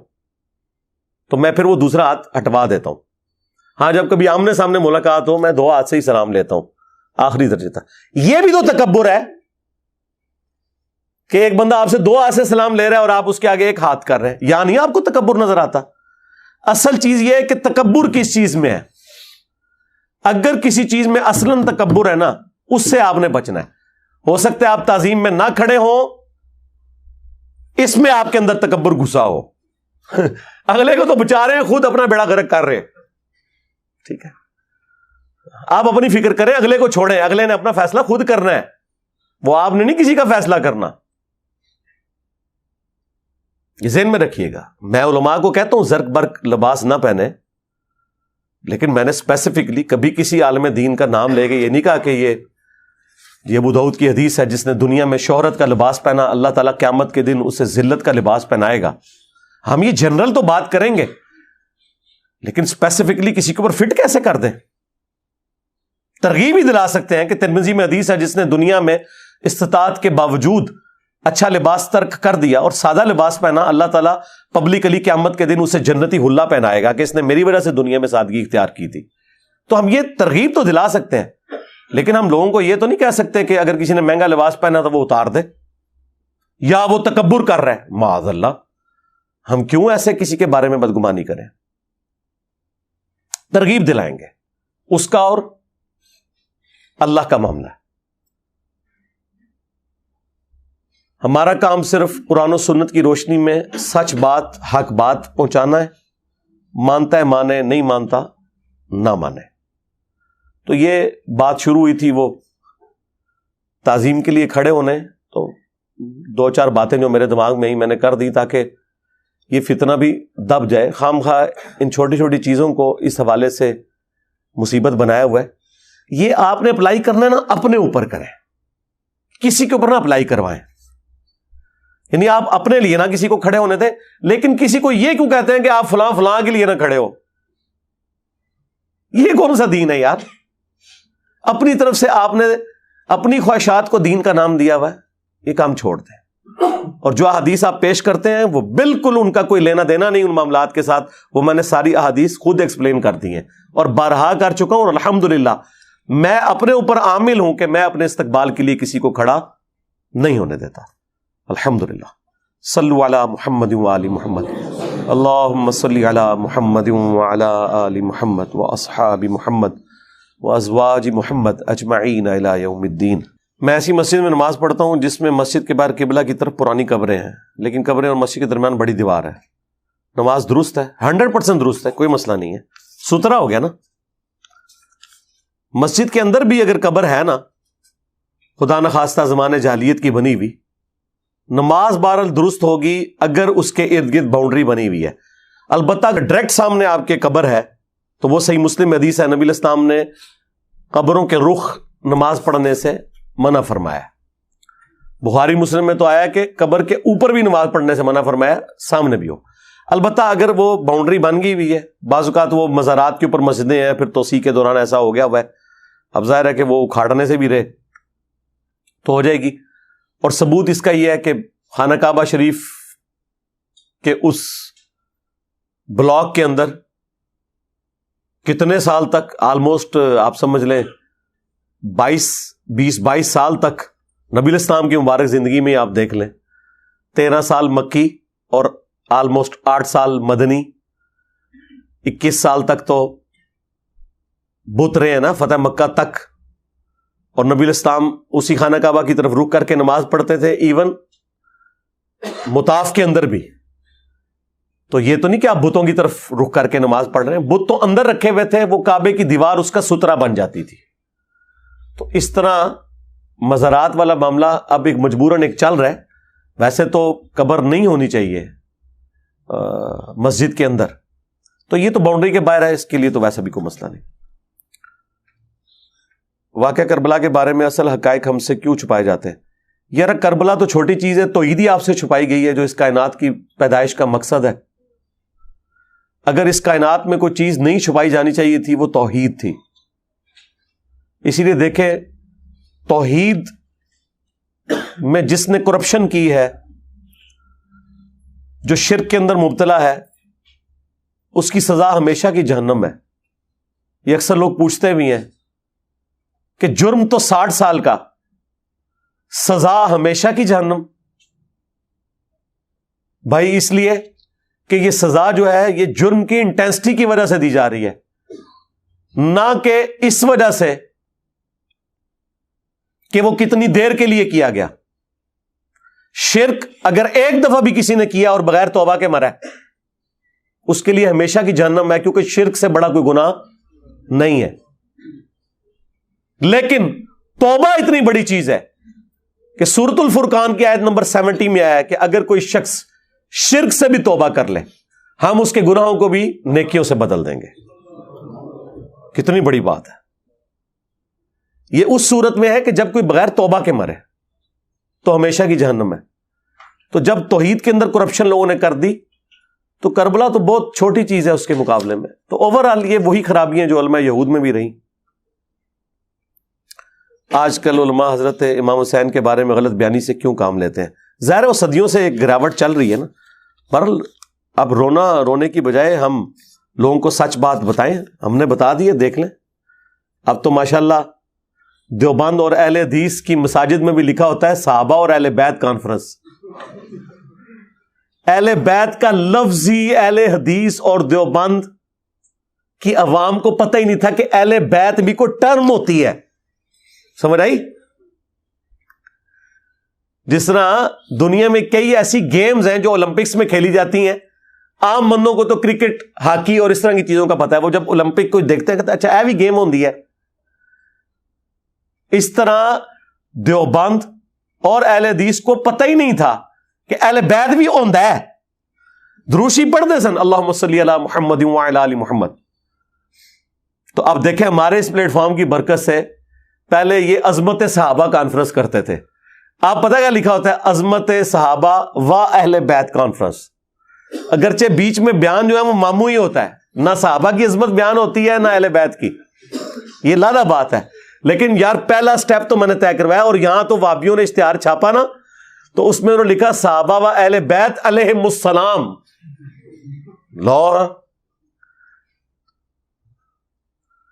وہ لال رومال والے کا بھی نئی ویڈیو ہے, اس میں عمار ابن یاسر علیہ السلام انہیں کیا ہے. ہائے میں صدقے جاواں, ہائے ہائے, کل تک علی بھی علیہ السلام نہیں سی, آج عمار ابن یاسر بھی علیہ السلام. ٹھیک ہے, اور پھر بتا رہے اتنے فخر سے کہ نہیں ہم تو مانتے ہیں. واہ, چلو یار ہم نہیں آپ کو اس پہ ٹانٹ کرتے, آپ شروع سے ہی مانتے تھے, چلو اچھی بات ہے, ہم نے نہیں کوئی اصلاح کی. اگر آپ اس میں ہی خوش ہیں, بل اپنی نسبت رکھیں ان کے ساتھ. سجدہ صاحب کا طریقہ, اگر سجدہ صاحب رہ جائے تو سجدہ صاحب رہ گیا تو نماز ختم, نئی نماز آپ نے پڑھنی ہے. اور رہنے سے مراد یہ ہے کہ آپ کو اگلی نماز میں جا کے یاد آیا, یہاں نماز پڑھی, سلام پھیرنے کے تھوڑی دیر بعد آپ کو یاد آ گیا, تو آپ کر سکتے ہیں ادھر بیٹھے بیٹھے. بعض اوقات کسی کی امام کے پیچھے رکعت ایک رہ گئی ہوتی ہے, وہ امام کے ساتھ ہی سلام پھیر دیتا ہے, وہ بھی بیچارے سمجھتے ہیں آپ تو پھیر دیا, پھیر کیا دیا, آپ اٹھ کے باہر بھی چلے جائیں نا, کوئی مسئلہ نہیں ہے, واپس آئیں, ایک رکعت رہ گئی ہے پوری کریں اور اینڈ پہ سجدہ صاحب کریں, نماز درست ہے. بخاری مسلم میں نبی الاسلام تو 2 رکعتیں پڑھا کے زور کی باہر نکل گئے تھے. صحابہ نے کہا یا رسول اللہ نماز کام ہو گئی ہے, آپ بھول گئے ہیں. آپ نے کہا نہ تو نماز کام ہوئی نہ میں بھولا ہوں, یعنی حضور یہ بھی بھول گئے کہ آپ بھول چکے ہیں. یہ بزرگوں کا علم غیب لے کے بیٹھے ہوئے, کتنے دماغ گیا ہے میرا, کہنا نا ادھر دماغ کتنے جانا ہے. یہ رزلٹ سیدہ صاحب والی حدیث میں سے کبھی نہیں نکلتا تھا ان سے, کہ حضور یہ بھی بھول گئے کہ آپ نماز میں بھول گئے, بھولنا بھی بھول گئے. اس صحابی نے کہا یا رسول اللہ آپ نے 2 رکعتیں پڑھائی ہیں. آپ فرمائیے ٹھیک کہہ رہے ہیں, ان کا ہاں. پھر آپ واپس آئے, 2 اور پڑھی, سجدہ صاحب کیا اینڈ پہ, اور پھر آپ نے فرمایا میں بھی انسان ہوں, جس طرح تم بھولتے ہو بھول جاتا ہوں, جب میں بھول جاؤں تو مجھے یاد کروا دیا کرو. اور بخاری مسلم میں جو کثرت سے 2 طریقے آئے ہیں نا, وہ یہی ہیں کہ آخری سلام پھیرنے سے پہلے 2 سجدے کیے جائیں اور پھر دونوں طرف سلام پھیر دیا جائے. ایک یہ طریقہ, اور دوسرا یہ ہے کہ دونوں طرف سلام پھیر کے اینڈ پہ 2 سجدے کر لیے جائیں. ویسے تو 5 طریقے ہیں, وہ الگ سے میری ویڈیو آپ دیکھ لیں, تو جب آپ کو یاد آ جائے آپ اسی وقت کر لیں. لیکن اگر وہ نماز کا ٹائم ختم ہو چکا, اگلی نماز ہو چکی, تو اب ظاہر ہے وہ نماز تو پھر آپ کو دوبارہ ہی پڑھنی ہوگی. تو اس سے یہ عقائد ہر جگہ ساتھ ساتھ کلیئر ہوتے ہیں. اگلے دن ہم وہ سورۃ النمل پڑھ رہے تھے, میں نے پہلے بھی کئی دفعہ اپنے بھائیوں کو یہ بات بتائی کہ دیکھیں سورۃ النمل میں آتا ہے نا کہ ہدہد آ کے سلیمان علیہ السلام کے دربار میں جب وہ لیٹ پہنچتا ہے تو سلیمان علیہ السلام کہتے ہیں کہ یا تو میں اسے سزا دوں گا یا پھر میرے پاس کوئی ایسی خبر لے کر آئے کہ جو جسٹیفائی کرے کہ یہ کیوں لیٹ پہنچا ہے دربار میں. تو ہدہد کیا کہتا ہے کہ میں ایک ایسی خبر لے کے آئی ہوں, یہ لے کر آیا ہوں کہ جو اے سلیمان علیہ السلام آپ کے علم میں بھی نہیں ہے, کہ ایک عورت ہے جو حکمرانی کر رہی ہے اور وہ سورج کی پوجا کرتے ہیں, وہ اور اس کے ماننے والے, ملکہ بلقیس کے بارے میں. ہدہد کا یہ عقیدہ تھا کہ نبی کو علم غیب نہیں ہوتا جب تک اللہ تعالیٰ بتا نہ دے. اور دیکھیں کتنا گستاخ ہدہد تھا, اس نے سیدھا آگے کہا کہ سلیمان آپ کو بھی نہیں پتا.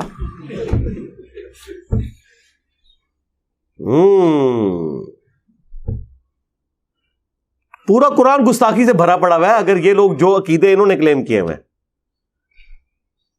اور وہ گستاخی نقل ہوئی. سلیمان علیہ السلام نے نہیں کہا کہ تنو نہیں پتا منو علم غیب ہے, تو کہہ رہے منو نہیں پتا. انہوں نے کہا اچھا اگر یہ بات ایسی ہے میں اسے چیک کروں گا, میں تمہیں خط دے کے بھیجتا ہوں. خط کے ذریعے انہوں نے کنفرم کروایا تو یہ آپ دیکھیں تھوڑی سی آپ عقل استعمال کریں تو انشاءاللہ رزلٹ نکلیں گے انشاءاللہ. اکثر اہل حدیث کی طرف سے سننے کو ملا ہے کہ آپ کا کہنا ہے کہ نبی الاسلام کی نسل مولا علی سے چلی سیدہ فاطمہ کے ذریعے، تو نبی الاسلام کے باقی داماد کی اولاد نبی الاسلام کی نسل مبارک کیوں نہیں؟ وہ چلی نہیں نا جی. آگے جو کہہ رہا چلیے اسے کہ کسی کا دعویٰ نہیں ہے چلیے. سیدہ فاطمہ سلام اللہ علیہا سے ہی چلی، باقی تو آپ کی جو بیٹیاں ہیں ان کی اولاد آگے اس طرح نہیں چل سکی. اور اہل بیت میں صرف آل علی نہیں شامل ہیں، آل عقیل، آل جعفر، آل عباس بھی ہیں. بنو ہاشم سب کے سب اگر وہ اہل اسلام ہے تو وہ مومن اور اہل بیت ہی شمار ہوں گے. اگر آپ حضرت میر معاویہ رضی اللہ تعالیٰ کے خروج کو ناحق تسلیم کرتے ہیں اور ان کو صحابہ کرام کی شہادت کا ذمہ دار ٹھہراتے ہیں تو مولا علی علیہ السلام کے ساتھ میر معاویہ کے نام کے ساتھ رضی اللہ تعالیٰ عنہ کیوں بولتے ہیں؟ کیا یہ منافقت نہیں ہے؟ منافقت تو تب ہوگی نا کہ جب ہم اپنا سٹانس بدل لیں. سٹانس تو اپنی جگہ موجود ہے، رسپیکٹ اپنی جگہ موجود ہے. آپ اس کو یوں بھی سمجھیں، اگر میں احمد بریلوی صاحب کا یا شریف تھانوی صاحب کا نام احترام سے لیتا ہوں تو اس کا قطعاً یہ مقصد نہیں ہوگا کہ میں ان کے نظریات کے ساتھ بھی ایگری کرتا ہوں. ہیومن ڈگنیٹی میں آپ نے رسپیکٹ تو سب کو دینی ہے. اور جو لوگ صحابیت کی کیٹیگری میں فال کرتے ہیں ان کو رضی اللہ عنہ جو ہم کہتے ہیں وہ نبی الاسلام کی نسبت کی وجہ سے کہہ رہے ہوتے ہیں. آپ کوئی ایسی آیت حدیث لے آئیں جس میں نبی الاسلام نے منع فرمایا ہو کہ میرے ساتھیوں میں سے جو کوئی غلط کام کرے تم نے اسے دعا نہیں دینی تو میں چھوڑ دوں گا. قرآن میں تو واضح آیا ہے کہ اہل ایمان کی نشانی ہے ربنا اغفر لنا ولاخواننا الذین سبقونا بالایمان، کہ وہ دعا کرتے ہیں اللہ ہمیں بھی بخش دے اور ہم سے پہلے جو ایمان کی حالت میں لوگ دنیا سے گئے انہیں بخش دے. تو یہ دعائیہ کلمات کے طور پر ہے، اس کا کوئی برا نہیں منانا چاہیے. آپ کو ہم پابند نہیں کرتے، ہم تو کسی بھی صحابی کے حق میں رضی اللہ عنہ علیہ السلام کہنے کو کوئی مشروع نہیں سمجھتے. مشروع تو صرف درود شریف پڑھنا ہے. تو جامع ترمذی میں حدیث ہے وہ شخص کنجوس ہے جس کے سامنے میرا ذکر ہو مجھ پر درود نہ پڑے. اللہم صلی علی محمد وعلی آل محمد. اور جامع ترمذی میں ہی ہے، فضل الصلاۃ علی النبی میں ہے، اور المستدرک للحاکم میں کہ اس کی ناک خاک آلود ہو، وہ برباد ہو جائے کہ جس کے سامنے میرا ذکر ہو اور مجھ پر درود نہ پڑے. اللہم صلی علی محمد وعلی آل محمد. ایک مجلس میں ایک دفعہ درود پڑھنا کافی ہے. تو یہ درود شریف ایک پروٹوکول ہے. اس لیے آپ دیکھیں گے حدیث کی کتابوں میں سینکڑوں احادیث ہیں جن میں صحابہ کے ناموں کے ساتھ امام بخاری امام مسلم نے رضی اللہ عنہ لکھے ہی نہیں ہے، جسٹ ان کو راویوں کے طور پر ان ابی ہریرہ قال قال رسول اللہ صلی اللہ علیہ وآلہ وسلم، کوئی رضی اللہ عنہ نہیں لکھا ہوا. بعض جگہ لکھا بھی ہے، میجورٹی جگہ پہ نہیں لکھا، ترجمے میں لوگوں نے لکھ دیا ہوا. تو یہ تو نہیں کہ امام بخاری امام مسلم کوئی صحابہ کرام سے بکس رکھتے تھے، انہیں پتا تھا مشروع یہی ہے. اور صحابہ کرام ایک دوسرے کو رضی اللہ عنہ نہیں کہتے تھے، رحمہ اللہ کہتے تھے. جو سیدنا علی نے حضرت عمر کی میت کے اوپر خطبہ دیا تھا جو بخاری مسلم میں آیا ہے، تو اس میں کیا کہا تھا؟ رحمک اللہ، اللہ تجھ پہ رحم کرے عمر ابن خطاب. تو صحابہ کرام جب اپنے میں سے کسی فوت شدہ دوسرے صحابی کا ذکر کرتے تھے تو رحمہ اللہ. وہ عمر سیریز میں بھی انہوں نے ایک فلمایا نا، جب حضرت عمر کا خط پہنچتا ہے جنگ یرموک کے دوران اور وہ خالد ابن ولید کو معزول کر کے ابو عبیدہ ابن جرح کو آرمی چیف لگاتے ہیں، تو وہ جب وہ خبر سنانے لگتے ہیں تو وہ ابو بکر رحمہ اللہ کہتے ہیں. ٹھیک ہے، اگر خاوند بیوی کو علیحدہ گھر لے کر نہیں دے سکتا اور ساس سسر ہر وقت بیوی کی بے عزتی کرتے ہیں اور بیٹا ماں باپ کو منع بھی نہیں کرتا، اسلام اس کے بارے میں کیا کہتا ہے؟ اللہ تعالیٰ ہدایت دے جی ایسے بیٹوں کو. اسلام نے جو کہنا ہے وہ تو کہہ دیا نا کہ آپ نے ڈیو رسپیکٹ دینی ہے. اسلام تو کہہ چکا ہے، عمل ہی نہیں نہ کر رہے، عمل نہیں کر رہے، آخرت میں عذاب بھگتیں گے. اور کیا ہے جی، یہی اسلام کہتا ہے. اگر آپ نے کسی کا حق مارا ہے، کسی کو تکلیف دی ہے. بخاری مسلم میں نبی الاسلام نے کہا کہ میں اپنے بعد سب سے بڑی آزمائش تم مردوں کے لیے تمہاری عورتیں چھوڑ کے جا رہا ہوں. اللہ تعالیٰ نے انہیں تمہارے لیے حق مہر کے عوض حلال کیا ہے, ان کے حقوق کی تم نے پاسداری کرنی ہے. تو حضور تو اپنا حق ادا کر گئے ہیں, ظاہر ہے وہ بتا کے گئے ہیں. تو اس طرح کے جو معاملات ہیں وہ تو ہم پھر لوگوں کو ایجوکیٹ کرتے رہتے ہیں نا. یہ ماں باپ کے چکر میں اپنی بیویوں سے بھی لوگ ہاتھ دھو بیٹھتے ہیں. زیادہ تر تو ایسا ہی ہوتا ہے کہ زیادتی ماں باپ کے اینڈ پہ ہی ہو رہی ہوتی ہے. یہ خالی جذباتی جملے ہیں جی, کہ جی میں نے اپنی بہو کو بیٹیوں کی طرح رکھا ہوا ہے. کون رکھتا ہے یار بیٹیوں کی طرح؟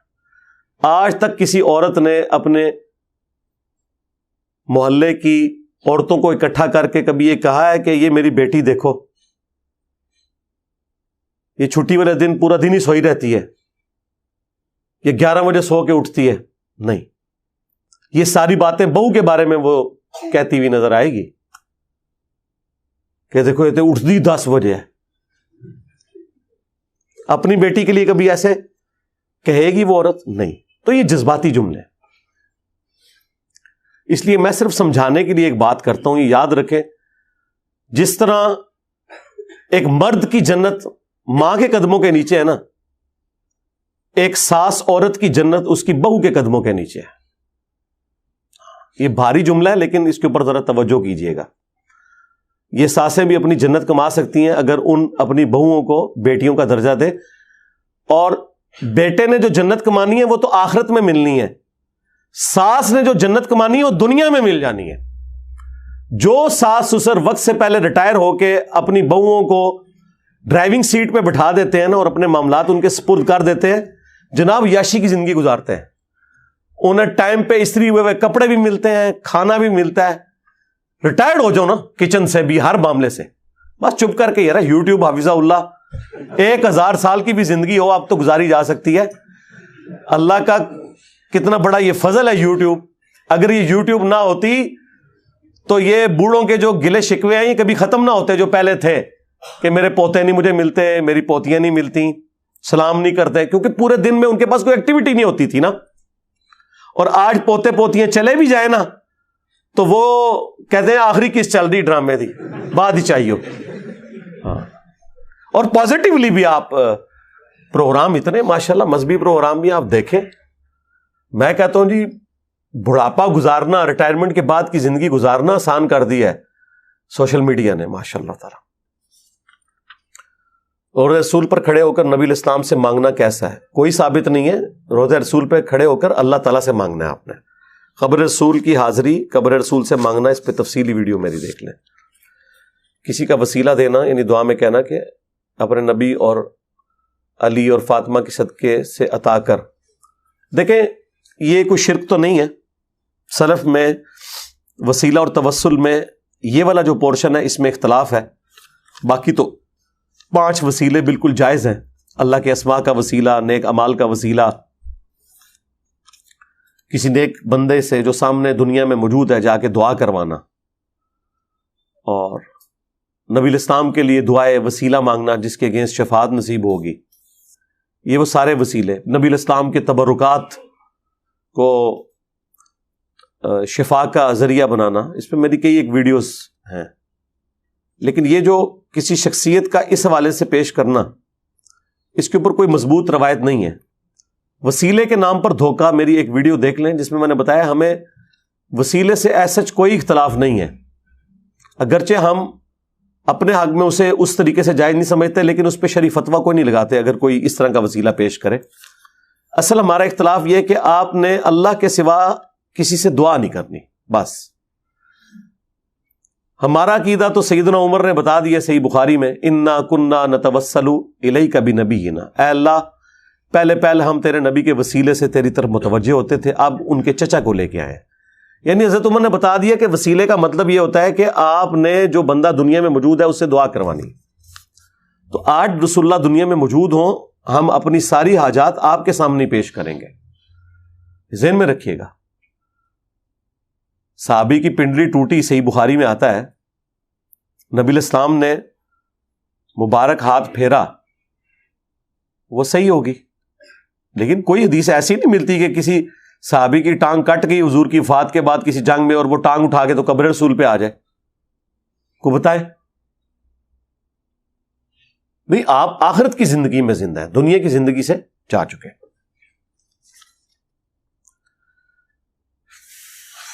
مجھے کافی دن سے ایسے لگتا ہے کہ میرے پاس سے کوئی چیز یا کوئی سایہ گزر رہا ہے اور میرے پورے جسم پر کالے داغ بھی ہیں.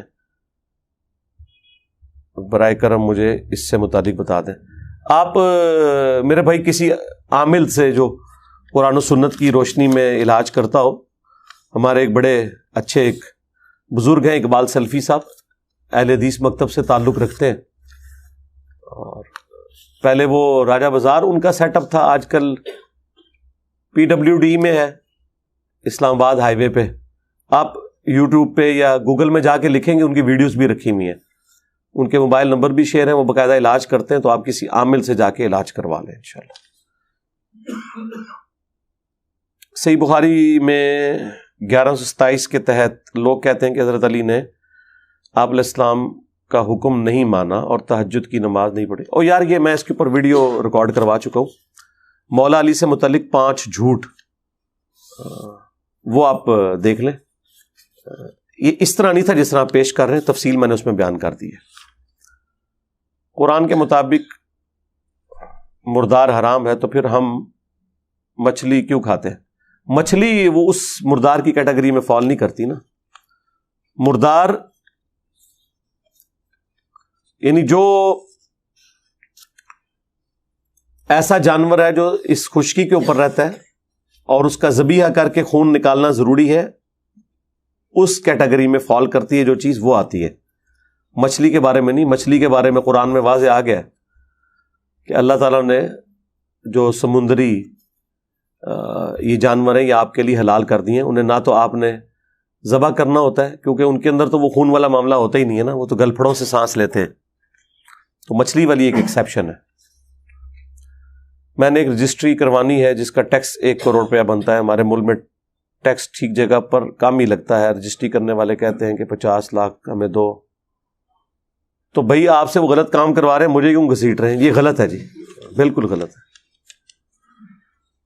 ہر بندے نے یہی سوچا ہوا ہے جی فلاں چیز فلاں جگہ نہیں لگتی ہے. ٹھیک ہے جی, آپ پھر کریں کہ وہ جتنے وہ پیسہ بنتا ہے نا جا کے ایدی ویلفیئر والوں کو دے دیں, ٹھیک ہے, اور باقی کام بھی ادھر سے کروا لیں, تاکہ پتہ چلے نا مسئلہ تو آڈے اینڈ سے ہے کہ کسی اور اینڈ سے ہے. اور یہ میں نے پھکی کے لیے گورنمنٹ کی فیس تو آپ نے دینی ہے جی.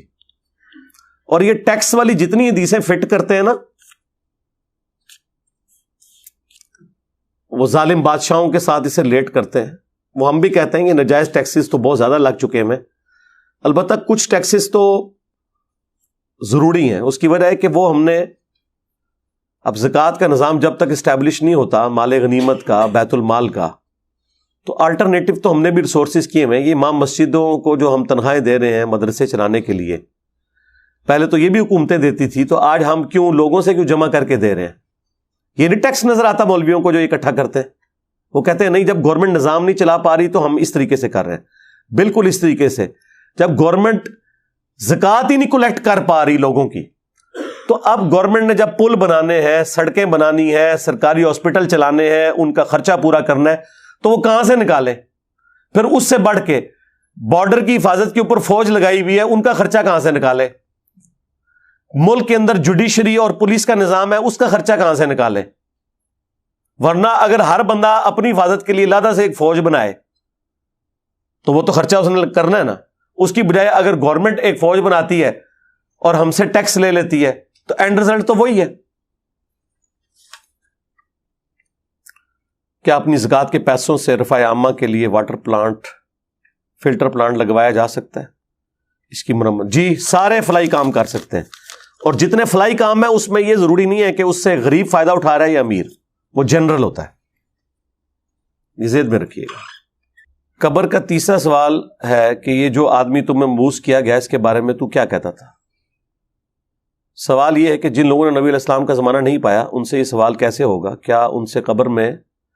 میرے بھائی یہ تو ہر مسلمان کو پتہ ہے کہ وہ قبر کے اندر امام حنیفہ نے نہیں آنا. کسی مسلمان کا عقیدہ ہے کہ بھئی امام حنیفہ نے آنا ہے؟ ویسے تو بزرگوں کے تو عقیدے ہیں، بزرگ تو چھڑ دے، وہ تو مار چھڑے، عام مسلمان تو نہیں نا پتا ہے۔ کل عام مسلمان کو تو یہ پتا ہے اللہ رسول اور دین کے بارے میں بات ہونی ہے۔ تو سرکار اگر آپ کو قبر میں سوال ہو اور آپ مومن ہیں، چاہے حضور کے زمانے میں تھے یا نہیں تھے، جب بندے ہی ایک آنا، یا تو آپ کی قبر میں 1000 بندے آنے ہونا، پوچھو کہ اے کون ہے، اے کون ہے، اے کون ہے، پھر تسی کہو جی میں حضور نوں کہ تو پہچانا، جو تو بندے ایک کے بارے میں سوال ہونا ہے۔ ہمارا جو اس میں عقیدہ ہے نا وہ یہ ہے کہ نبی الاسلام نے قبر کے اندر کوئی تشریح نہیں لے کے آنا، نہ یہ لکھا ہوا ہے، یہ ایک سوال کے طور پہ۔ جب اللہ کے بارے میں سوال پوچھا جا رہا ہے تو کیا اللہ سامنے؟ نہیں، یہ جنرل سوال ہو رہے ہیں۔ اس لیے ترمذی میں جو الفاظ ہے وہ ہے من ربو کا، ما دینوں کا، اور من نبیوں کا۔ ترمذی والا طریق کوئی نہیں بتاتا تیرا رب کون، تیرا دین کیا، تیرا نبی کون۔ اس میں تو یہ ہے ہی نہیں ما کنت تقول، یہ ہے بخاری میں۔ اور وہ میں نے بتایا تھا کہ ابو داؤد میں موجود ہے الذی بعث فیکم، ہم اس مرد کے بارے میں پوچھ رہے ہیں جو تم میں مبعوث ہوا تھا، تو وہ کہے گا ہوا محمد رسول اللہ۔ تو یہ غائب کے اعتبار سے سوال ہو رہا ہے، سامنے کے اعتبار سے نہیں ہو رہا۔ تو پہچان لیں گے انشاءاللہ، بے فکر رہیں آپ، کوئی مسئلہ نہیں۔ قبر کے 4 سوال ویڈیو دیکھ لیں، اس میں نے تفصیلی۔ یوم ندعوہم کل اناس بامامہم، اکثر علماء کہتے ہیں اس سے مراد بزرگ ہیں۔ جب قرآن نازل ہوا اس وقت تو بزرگاں دے ابے بھی نہیں سن جمے ہوئے، قرآن کو کیا پتا کہ یہ والے امام آپ نے بنا لینے ہیں۔ قرآن جب بات کرتا ہے کہ ہر شخص کو اس کے امام کے ساتھ بلایا جائے گا، تو مجھے یہ بتائیں صحابہ کرام کے امام تو ہو گئے نبی صلی اللہ علیہ وآلہ وسلم، تو حضور کی وفات کے بعد کیا تابعین یہ کہتے تھے کہ ہمیں حضرت ابو بکر، عمر، عثمان و علی کے ناموں کے ساتھ بلایا جائے گا، یا ان کے لیے بھی امام نبی الاسلام ہی تھے؟ اور قرآن جس امام کو جانتا ہے وہ تو وقت کا پیغمبر ہے، کیونکہ اللہ تعالیٰ کیا فرماتا ہے کہ ہم سورہ الزمر کا اینڈ پڑھیں جہاں جنتیوں اور جہنمیوں کا گروہ در گروہ جانے کا ذکر ہے، تو فرشتے جہنمیوں سے کیا پوچھتے ہیں کہ کیا تمہارے اندر کوئی رسول نہیں آیا تھا؟ آپ مجھے بتائیں ان جہنمیوں سے مراد کیا صرف حضور کے زمانے کے جہنمی ہیں؟ آج کے جو جہنمی ہیں ان سے بھی تو فرشتے پوچھیں گے، تو وہ آگے سے کیا کہیں گے؟ میں حضور تو 1400 سال بعد پیدا ہوا ایسا جی میرے کو کوئی رسول نہیں سی آیا؟ نہیں، قرآن کہہ رہا ہے وہ کافر کہیں گے کہ رسول تو آیا تھا لیکن ہم نے انکار کیا۔ تو قرآن جس رسول کو، جس امام کو، جس ہادی کو جانتا ہے نا، وہ ہے جس کی قبر مدینے میں صلی اللہ علیہ وسلم۔ باقی تو آپ کے بنائے ہوئے ہیں، ان کو کوئی نہیں جانتا۔ ان اماموں بیچاروں کو خود نہیں پتا کہ ان کے ساتھ کیا آخرت میں ہونی ہے، تو چھوڑے میرے بھائی۔ آخرت کے دن کا امام کون، میری ویڈیو ہے اس میں میں نے یہ آیت بھی بریف کی۔ تو قرآن جو یہ کہہ رہا ہے ہر شخص کو اس کے امام کے ساتھ اٹھایا جائے گا، تو پھر قرآن سے ہی پوچھنا ہے امام کون سا ہے۔ سورہ النساء کی جو آیت نمبر 41 ہے، بخاری مسلم دونوں میں حدیث ہے، ابن مسعود کہتے ہیں نبی الاسلام ایک دن ممبر پہ چڑھے اور مجھے کہا کہ عبداللہ ہمارے قریب آؤ، ہمیں قرآن سناؤ۔ کہتے میں اٹھ کے حضور کے پاس جا کے بیٹھ گیا اور کہا یا رسول اللہ میرے ماں باپ آپ پہ قربان، قرآن تو آپ پہ نازل ہوا، میں آپ کو قرآن سناؤں؟ آپ نے فرمایا کہ مجھے دوسروں سے سن کے لطف آتا ہے۔ تو ابن مسعود کہتے ہیں کہ میں نے سورہ النساء کی تلاوت کرنی شروع کر دی، اور حضور کا شوق دیکھیں، سورہ نساء ابن مسعود نے سٹارٹ کی، 40 آیات پڑھ دی جی ابن مسعود نے، اور حضور صلی اللہ علیہ وآلہ وسلم اسی توجہ کے ساتھ، اسی محبت کے ساتھ سنتے جا رہے ہیں۔ کہتے ہیں میں جب 41 نمبر آیت پہ پہنچا، فَكَيْفَ إِذَا جِئْنَا مِن كُلِّ أُمَّةٍ بِشَهِيدٍ، تو وہ کیا منظر ہوگا کہ جب ہم ہر امت میں سے ایک گواہ کو اٹھائیں گے۔ وَجِئْنَا بِكَ عَلَىٰ هَٰؤُلَاءِ شَهِيدًا، اور ان لوگوں پر اے نبی تمہیں گواہ اٹھائیں گے۔ تو نبی الاسلام اس تصور سے کہ مجھے اپنی امت کے خلاف گواہی دینی پڑے گی، آپ نے ابن مسعود سے کہا کہ عبداللہ بس کرو بس کرو. کہتے ہیں میں نے جب نگاہ اٹھا کے دیکھا تو حضور کی مبارک آنکھوں سے آنسو روا تھے کہ مجھے اپنی امت کے خلاف گواہی دینی پڑے گی. اب یہاں پہ بھی اللہ تعالیٰ فرما رہا ہے کہ ہم قیامت کے دن ساری امتوں کو اٹھائیں گے اور پھر ہر امت میں سے ایک ایک گواہ کو, ایک ایک امام کو, ایک ایک بڑے کو اٹھائیں گے کہ ہاں بھائی وہ بڑے ان کے نہیں ہیں, وہ پیغمبر ہیں, امام پیغمبر ہیں, گواہ پیغمبر ہیں. اور وہ لوگ بھی جنہوں نے پیغمبروں والا کام کیا اور انہیں دین کے راستے میں جو تکلیفیں اٹھانی پڑی, یقیناً ان کے بھی معاملات الگ سے سیٹل ہوں گے. وہ اپنی جگہ ایک معاملہ ہے, لیکن قرآن جس امام کو, جس گواہ کو, جس لیڈر کو ذکر کرتا ہے نا, وہ وقت کا پیغمبر ہوتا ہے. کیا کوے کو بلا وجہ مار سکتے ہیں؟ جب شکار پر جاتے ہیں تو بہت تنگ کرتے ہیں. نہیں بلا وجہ کیوں مارنا ہے یار, خدا کے لیے اس طرح نہیں. آپ ایون آپ دیکھیں, آپ کسی جانور کی بھی جان لیتے ہیں تو آپ تکبیر پڑھتے ہیں. کیوں پڑھتے ہیں؟ کہ کسی کی جان لینا حرام ہے سوائے اس کے کہ اللہ کے نام پہ جس نے وہ جان دی تھی, اس لیے آپ بسم اللہ اللہ اکبر پڑھتے ہیں. انسان کو بھی نہیں آپ قتل کر سکتے, وہ میدان جنگ میں ہوتا ہے اور وہ بھی آپ اللہ کے لیے قتل کر رہے ہوتے ہیں. اسی لیے اسے جہاد فی سبیل اللہ یا قتال فی سبیل اللہ کہا جاتا ہے, ورنہ آپ کوئی انسان دوسرے انسان کی جان بھی نہیں لے سکتا. علی بھیا آپ نے اپنی ایک ویڈیو میں کہا تھا کہ جان کی امان پاؤں تو بتاؤں کہ ہاتھ باندھ کر نماز ادا کرنے سے بہتر ہاتھ چھوڑنے. یار یہ اس طرح نہیں تھا, آپ نے کلپ ہی دیکھا ہوا ہے. یہ جس کا سوال ہے نا وہ اپنے ضمیر سے پوچھے, یہ پوری ویڈیو 40 منٹ کی اس نے دیکھی ہے, یہ صرف یہ حصہ ہے جو کسی نے کاٹ کے اس کو بھیج دیا ہوا ہے. یہ میں نے الزامی طور پہ یہ بات کی تھی کہ جو کرائٹیریا اہل حدیث نے, دیوبند نے سیٹ کیا ہوا ہے نا, اس کے تحت یہ بات بنتی ہے. ہمارے نزدیک تو دونوں طریقے درست ہیں. نماز ہاتھ چھوڑ کر پڑھنا, وہ آپ میری ویڈیو دیکھیں, یہ اس میں سے انہوں نے کاٹا ہے. یہ بڑے لوگوں نے چلایا ہوتا ہے, یہ ہر دوسرے دن لائیو سیشن میں بھی سوال آیا ہوتا ہے. میں نے پہلے بھی عرض کیا ہے, پچھلے دنوں بھی ویڈیو میں کہا ہے کہ میرا کلپ صرف وہ ہوگا جو ہمارے آفیشیل چینل پہ اپلوڈ ہوگا. میرے آفیشیل چینل سے ویڈیو ڈاؤن لوڈ کر کے کوئی اپنے چینل پہ چڑھائے, وہ میرا کلپ نہیں ہے. اب یہ سوچ کے بندے کو ایک حیرانگی تو ہوتی ہے کہ یہ کیا ہوا. وہ اس لیے کہ میرے بھائی مجھے کیا پتا کہ اس نے اس میں سے کتنا حصہ کاٹا ہے اور اس نے اس کو کیا رخ دیا ہے.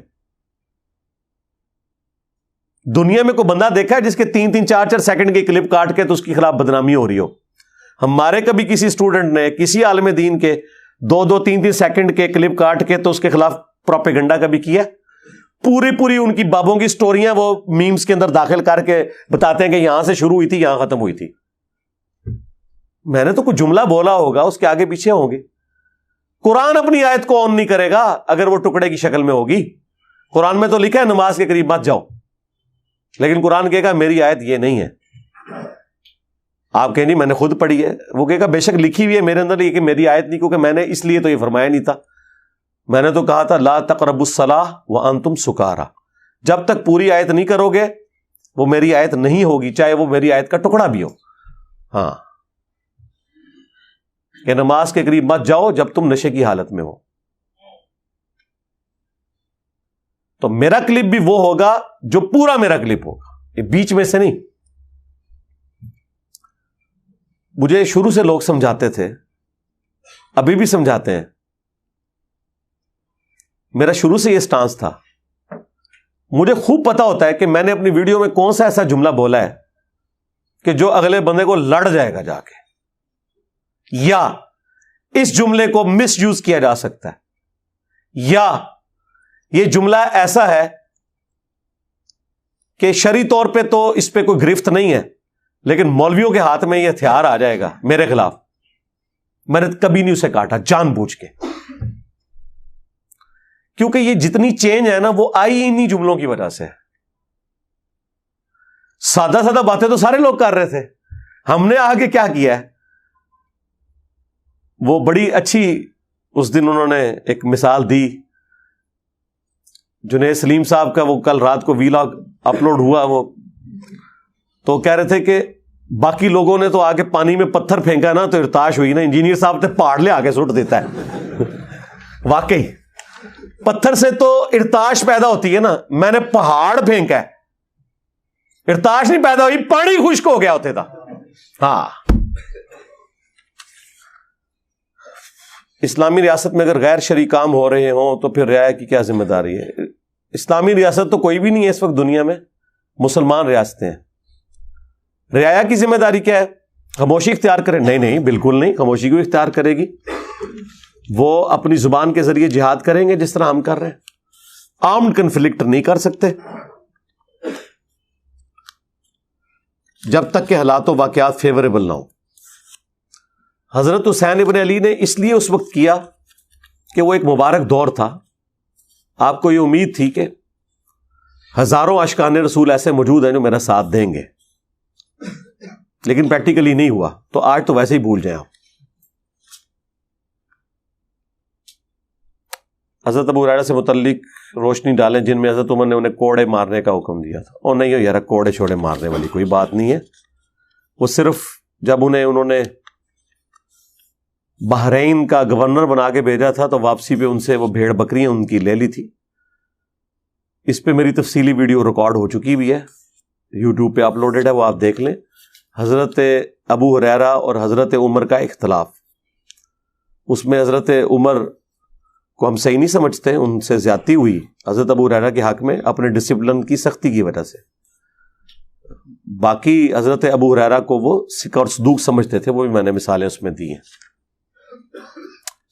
انشورنس کمپنیوں کی شرعی حیثیت کیا ہے سود کے زمرے میں؟ جی, انشورنس کمپنیاں جو سودی بینکوں کے لیے کام کر رہی ہیں سب سودی ہے ظاہر ہے, سوائے ان کے جو اسلامک بینک کے لیے کام کریں.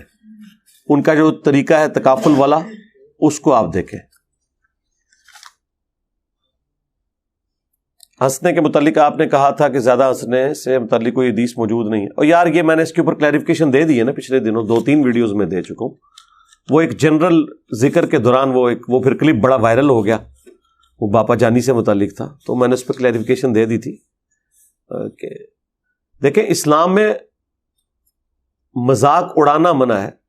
نبی الاسلام سے زیادہ کوئی مزاح فرمانے والا نہیں تھا, اور آپ سے زیادہ ہنس مکھ کوئی نہیں تھا. وہ والا ہنسنا جو دل کو مردہ کرتا ہے وہ تو حدیث موجود ہے, ترمذی میں بھی, ابن ماجہ میں بھی. صحت میں بھی کلام ہے, بعض کے نزدیک صحیح ہے. ایک آدھ روایت ایسی ہے جو حسن درجے کو پہنچتی ہے, وہ ٹھیک ہے. پریکٹیکلی بھی میں تو خیر قرآن میں بھی آیا کہ تنبیہ کے طور پر کہ کم ہنسنا چاہیے انسان کو. بخاری میں حدیث ہے کہ جو کچھ میں جانتا ہوں تم جانتے ہوتے تو بہت کم ہنستے زیادہ روتے. اسلام کو یہ پسندیدہ نہیں ہے کہ کوئی ٹھٹا مذاق کرے. اس کانٹیکسٹ میں میں نے یہ بات کی تھی کہ اس سے کوئی یہ رزلٹ نہ نکالے کہ مذاق کرنا یا ہنسنا منع ہے. ہنسنا منع نہیں ہے, ضرورت سے زیادہ ہنسنا جو ہے نا وہ منع ہے. تو باقی وہ کلیریفیکیشن میری ویڈیو میں آ چکی ہوئی ہے, وہ حدیث کو تم کے حوالے سے نہیں تھی ڈسکشن. امام کے ساتھ جماعت کی دوسری, تیسری اور چوتھی رکعت میں شامل ہونے کا طریقہ بتا دیں. امام کے ساتھ شامل ہونے کا طریقہ ویڈیو میں دیکھ لیں, میں نے ریکارڈ کروایا ہے. اور سب سے بڑی بات ہے جس طرح لوگ شامل ہو رہے ہیں نا اسی طرح ہی شامل ہونا ہے, اس میں کوئی اختلاف نہیں ہے, ٹھیک چل رہے ہیں سارے. سیدنا امام حسین کے کربلا کے ساتھی عباس کا تعارف بیان کرتے ہیں. میرے بھائی گوگل پہ جا کے لکھیں عباس, آپ چھوڑ دیں ابھی تو ہم صحابہ کرام کے تعارف نہیں مکمل بیان کر سکے, تو اس کے لیے آپ جو اس طرح کی جو بایوگرافیز ہیں ان کے لیے کتابوں کو کنسلٹ کریں. ہم تو ہمارا میجر جو فوکس ہے وہ قرآن و سنت کی تعلیمات کے اوپر ہے. ہمارے پاس ایک پلاٹ ہے جو کافی عرصے سے ویسے ہی پڑا ہوا ہے جسے کوئی آمدن نہیں, اور ایک دکان ہے جو رینٹ پہ ہے. جو رینٹ والی ہے اس کا رینٹ اگر آپ کھا رہے ہیں ساتھ ساتھ تو کوئی زکوٰۃ نہیں ہے, اور اگر آپ کے پاس جمع پونجی ہو جاتی ہے 85 گرام گولڈ یعنی 7.5 تولے سے زیادہ, پھر آپ دیں گے. وہ پلاٹ جو ہے نا اگر آپ کا زرعی زمین ہے نا جس پہ اگایا جاتا ہے, پھر تو اس پہ کوئی زکوٰۃ نہیں ہے اگر آپ اگا نہیں رہے. اور اگر ویسے پلاٹ ہے, کمرشل پلاٹ جس طرح ہوتے ہیں بیچنے کی غرض سے ایسٹ کے طور پہ, پھر آپ اس کی مارکیٹ ویلیو لگا کے تو اس کی زکوٰۃ نکالیں گے. اگر اس کی قیمت 7.5 تولے سونا سے زیادہ بنتی ہے تو یا اوورال آپ کے سارے ایسٹ ملا کے؟ بخاری کی حدیث جو ابو طلحہ والی ہے اس سے ختم پڑھنا کھانے پر ثابت ہو جاتا ہے. وہ ختم کہاں سے پڑھا یہ نا؟ نبی علیہ السلام نے دعائے برکت کی ہے بس، دیٹس آل. آپ پتہ نہیں کون سے سلسلہ عالیہ، قادریہ، چشتیہ، نقشبندیہ کتنے لکھے ہیں بخاری وچ. پھر حضور نے لعاب دہن بھی ڈالا تھا اپنا، آپ کے دعا کی برکت تھی، لعاب دہن کی برکت تھی. ٹھیک ہے، تھوک بھی پواؤ بزرگاں دے دیو ختم.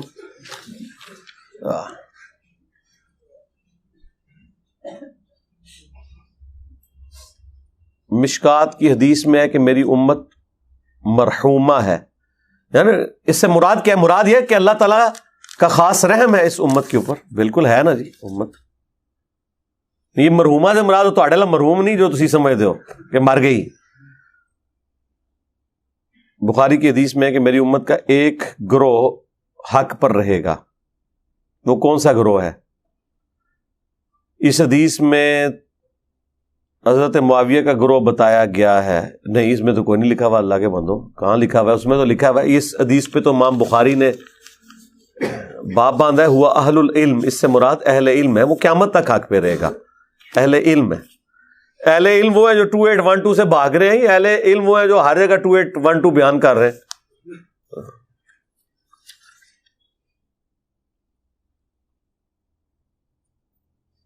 مشکات میں ہے کہ جو میت کو کندھا دے وہ وضو کرے. اس طرح کی جتنی حدیثیں ہیں نا، یہ سب کے سب سرکمسٹانسز کے اوپر ہیں. کچھ منسوخ ہیں اور کچھ سرکمسٹانسز کے اعتبار سے ہیں. بخاری میں بھی آیا ہے کہ آپ نے جو شخص غسل دیتا ہے اس کے بعد خود غسل کرے. ظاہر ہے وہ یہ نہیں ہے کہ اس کے اوپر کوئی غسل جنابت فرض ہو گیا. مراد یہ ہے کہ جب آپ کسی کو غسل دے رہے ہیں تو آپ کے جسم پہ تو چھینٹے پڑیں گے نا، کیونکہ مردے کو جب غسل دیا جاتا ہے بعض کا اس کا استنجا وغیرہ اسے کرانا ہوتا ہے، وہ سارے گندگی والے چھینٹے آپ کے اوپر پڑتے ہیں. وہ اس پوائنٹ آف ویو سے بات کی جاتی ہے. کوئی غسل واجب نہیں ہو جاتا. اگر صرف آپ اپنی ٹانگیں یا وہ حصہ دھو لیں جس کے اوپر چھینٹے پڑے ہیں تو کافی ہے. سب کا اتفاق ہے اس میں. خواتین کو اپنے سر بال سنبھال کر رکھنے چاہیے، قیامت کے دن سوال ہوگا. نہیں، کوئی ایسی بات نہیں ہے. جو کاٹ دیے ہوئے وہ مر گئے، اب ان کا کیا تعلق ہے؟ بہرحال یہ ہے کہ وہ کہیں کوئی استعمال بھی کر لیتے ہیں نا جادو ٹونے کے لیے، تو اس لیے کہا جاتا ہے کہ آپ اس کو طریقے سے کسی جگہ ڈسپوز آف کریں. تو ٹھیک ہے، وہ مختلف جگہ حکومت نے وہ جگہ ایسی بنائی ہیں جہاں جا کے آپ اپنا گھر کا گاربیج وغیرہ پھینکتے ہیں، بس اسی میں وہ بھی جا کے پھینکتے ہیں. اس میں کیا مسئلہ ہے؟ وہ ڈمپ کرنا گورنمنٹ کی ذمہ داری ہے.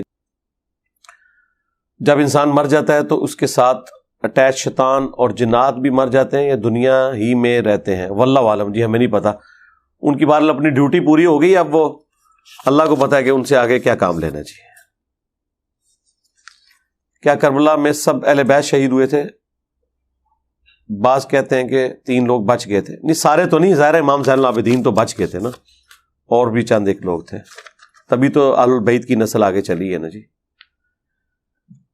چلتے ہوئے کاروبار میں زکوٰۃ کیسے شمار کی جائے گی جبکہ بڑے پیمانے پر ادھار لینا بھی اور دینا بھی روزانہ کی بنیاد پہ ہوتا ہے؟ تو بس اس میں جتنا آپ کا راس المال لگا ہوا ہے نا، ایکوٹی جتنی آپ کی لگی ہوئی ہے اس کو تو آپ کیلکولیٹ کریں نا، اس کی آپ زکوٰۃ دیں گے. ادھار کی تو نہیں ہوگی نا، جو آپ نے مال لگایا ہوا ہے.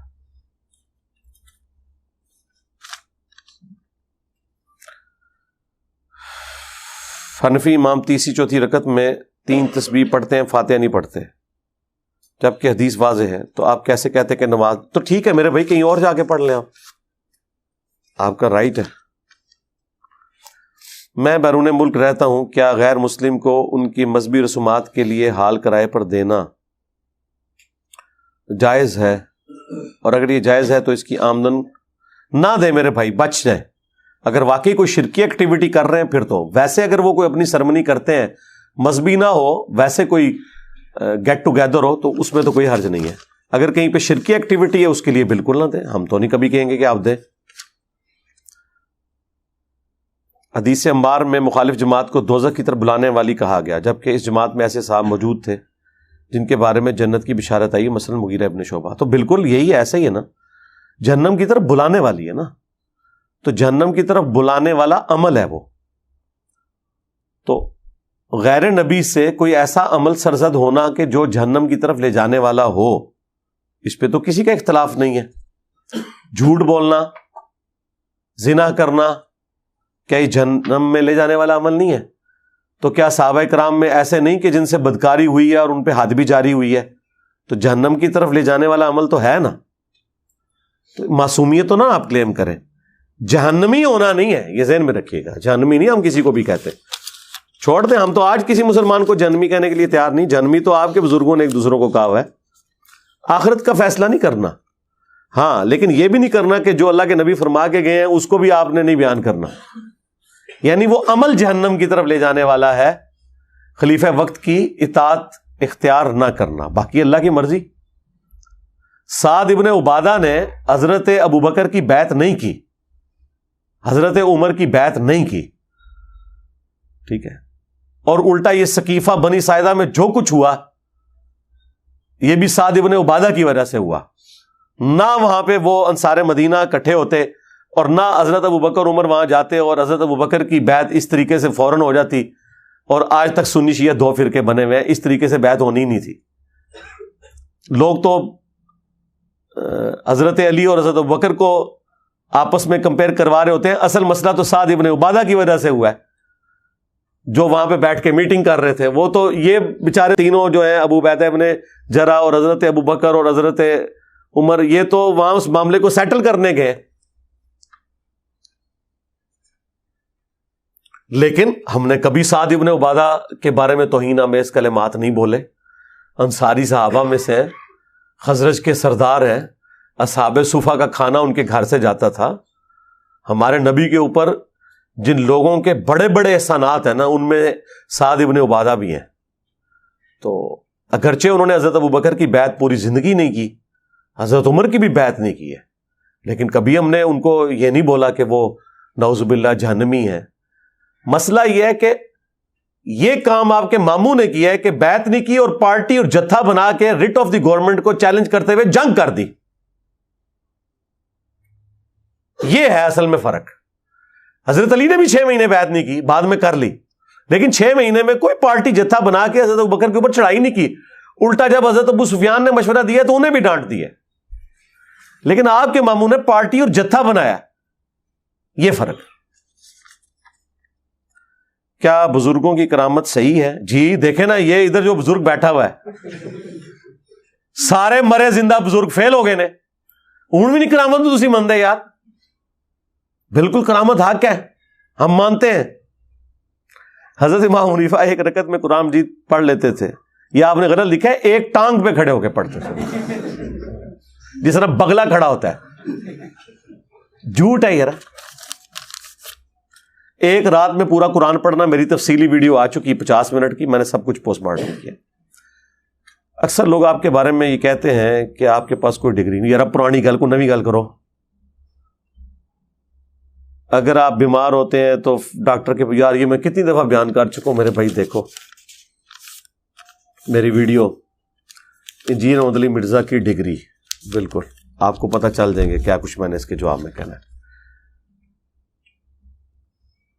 کیا ڈبل سائڈ کٹنگ قضا میں شمار ہوتی ہے؟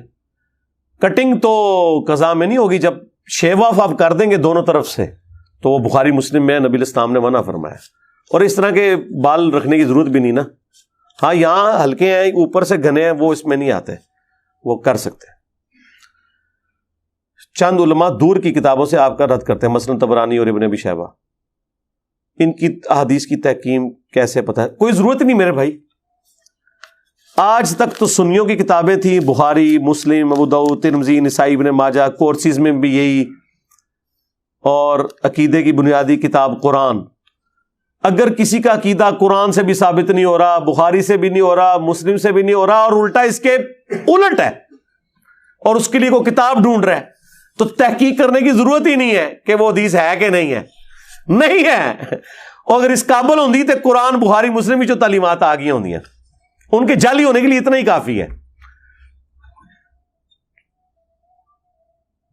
مشکات میں بہت ساری احادیث کے نوٹ پر لکھا ہے کہ اسناد ضعیف. اب کیسے پتہ چلے گا یہ حدیث صحیح ہے یا ضعیف؟ آپ صرف بخاری مسلم پڑھیں، 15,000 حدیثیں ہیں. جب یہ ختم کر لیں گے نا ورڈ بائی ورڈ, میں آپ کا ٹیسٹ لوں گا, پھر انشاءاللہ اگلا آپ کو دوں گا جس کے اوپر سب کا اتفاق ہے. باقی انٹروڈکشن آف حدیث میرا ایک لیکچر دیکھ لیں, اور مشکات کا تعارف, اس میں میں نے یہ ساری چیزیں بریف بھی کی ہیں. ہمارا کرائٹیریا یہ ہے کہ جو چیز قرآن بخاری مسلم میں بیٹھتی ہے وہ ہم لیں گے. اس کے بعد اس سے مخالفت میں جو چیزیں ہیں, ٹھیک ہے, اس میں پھر ہم ان محدثین کے ساتھ ہوتے ہیں جو ان روایتوں کو کمزور سمجھتے ہیں, اور اگر اس کے حق میں ہیں تو پھر ہم ان محدثین کے ساتھ ہوتے ہیں جو ان روایتوں کو صحیح سمجھتے ہیں. کیونکہ یہ تو ٹچ سٹون ہے نا, اس سے بہتر کوئی کرائٹیریا ایگزسٹ کرتا ہے تو آپ مجھے بتا دیں, سیدھی سی بات ہے. آپ یہ کہنا جی یہ آپ کو نبی الاسلام نے بتایا تھا, اور چھاڑ دو, یہ آپ کے بزرگوں کا ایگریڈ اپان عقیدہ تھا, آج اپنے بزرگوں سے منہ چھپاتے پھر رہے ہو. تمہارے احمد بریلوی صاحب کہیں گے قرآن کے بعد سب سے افضل بخاری مسلم ہے, آج میں حوالے پیش کروں تو تم کو کہ یہ لکھا کہاں ہوا ہے, نظر ادھر. پاکستان کے معاشی حالات روز بروز مزید خراب ہو رہے ہیں.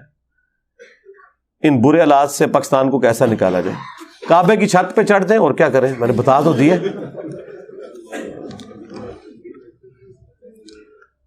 ہمارے زیادہ تر شعبے میں رشوت ہے, اسے لیتے دیتے ہیں جیسے ہمارے کام کا حصہ ہو, اور نہ رشوت دینے والا بھی کوئی مجبوراً, تو ٹھیک ہے آرام ہے جی, آرام کھا رہے ہو, مارے جاؤ گے, چھڑ دو. اسی طرح ہی ہوتا ہے, شروع میں ہی فیل ہوتا ہے نا, جب بندہ روٹین میں لیتا ہے تو ان کو پتہ ہی نہیں ہوتا, کسی نے کمیشن نام رکھا ہوا ہے, ایسے ایسے سوفسٹیکیٹڈ نام ان کے رکھے ہوئے ہیں, بندہ کہتا ہے کہ یار وہ پھر عادی ہو جاتا ہے. ناٹ ایٹ نماز time but when in any محفل, محفل لکھا ہوا ہے, اور in mask can we use over mobile for messaging. ہاں جی کر سکتے ہیں, میسج کر لیں آپ, میسج کرنے میں کوئی حرج نہیں, کاروباری کام کے لیے کرنا چاہتے ہیں تو. اسلام آباد سے جہلم واپسی پر کتنے کلومیٹر پیچھے تک قصر نماز پڑھ سکتے ہیں؟ کیا دینا میں بھی قصر؟ ہاں جی دینا میں بھی قصر ہے, جب تک جہلم شہر کا بورڈ نہیں نا آپ کو سٹی کا نظر آتا اس وقت تک آپ قصر پڑھ سکتے ہیں. دینا تو الگ سے ایک شہر ہے نا, وہ تو جہلم کی تحصیل میں آتا ہے نا, لیکن سٹی تو الگ ہے نا, وہ تو پیچھے اس سے پیچھے سہاوا بھی جہلم میں آتا ہے. جہلم تو مکدہ ہی نہیں ہے, اگر تسی ضلع جہلم دیکھنا ہے تو پنڈ دادل خان 2 گھنٹے کا سفر ہے, وہ بھی جہلم میں ہے, لیکن وہ شہر الگ ہے, قصبہ الگ ہے. جہلم سے مراد صرف جہلم سٹی, ہاں تحصیلیں ڈویژن یا یہ اوپر جو صوبے بنے ہوئے ان سے نکلنا نہیں ہوتا ضروری, صرف اپنے سٹی سے. اگر میں مغرب سے پہلے گھر پہنچ گیا سفر سے تو کیا میں ظہر کی قصر اور عصر کی پوری نماز ادا کروں گا؟ گھر پہنچ گئے تو بھائی آپ پوری پڑھیں, ظہر بھی اور عصر بھی. ظہر تو قضا ہوئی نہیں آپ کی, جب تک مغرب کا وقت ہی نہیں شروع ہوا تو وقت کے اندر ہی ادا ہی پڑھیں. پاکستان میں اذان ایک وقت پر نہیں ہوتی, کیوں؟ اس میں کوئی مسئلہ ہی نہیں میرے بھائی, کیوں ہو جب اللہ نے ایک وقت نہیں رکھا ہوا.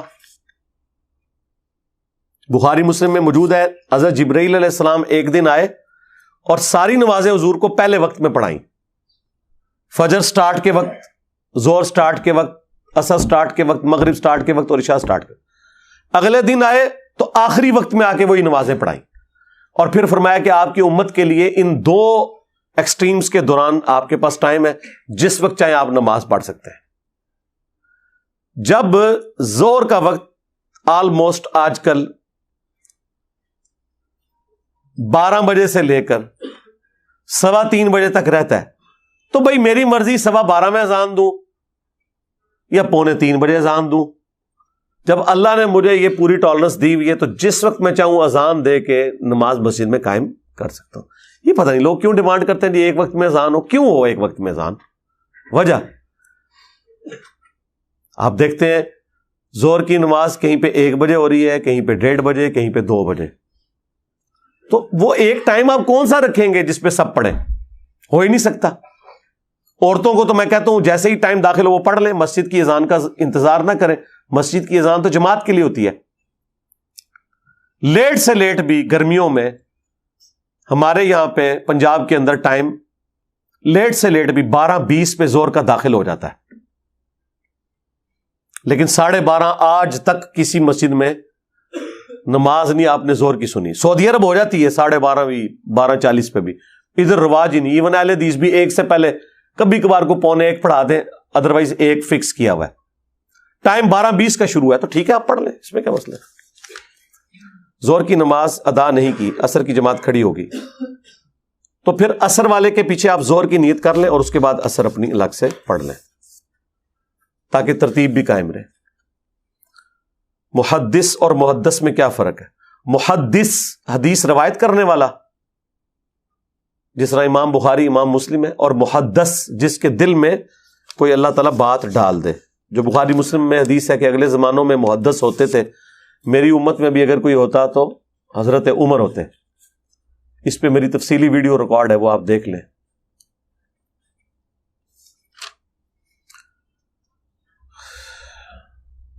کیا نماز ہو جاتی ہے کہ جب کمرہ میں گھر والوں کی تصویریں ہوں، شرٹ پر کسی پرندے چرندے کی تصویر ہو، اور چھوٹی موٹی تصویروں سے کوئی مسئلہ نہیں ہے، نماز پڑھتے ہوئے سامنے آپ کی کوئی تصویر نہیں ہونی چاہیے، باقی شرٹ کے اوپر چھوٹی موٹی تصویروں سے کوئی نہیں ہے۔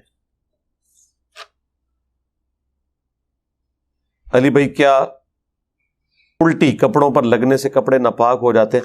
حنفیوں کے نزدیک تو ہو جاتے ہیں، وہ کہتے ہیں یہ ناپاک ہے، وہ تو آشوب چشم کے قطروں کو بھی ناپاک کہتے ہیں۔ بہرحال یہ ان کا اپنا ہی ایک قیاس ہی کیا ہوا ہے، ہمیں تو اس کے اوپر کوئی دلیل نہیں ملی ہے۔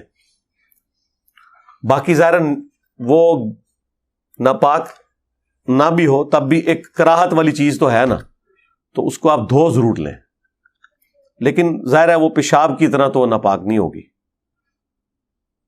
سراقہ ابن مالک کون تھے؟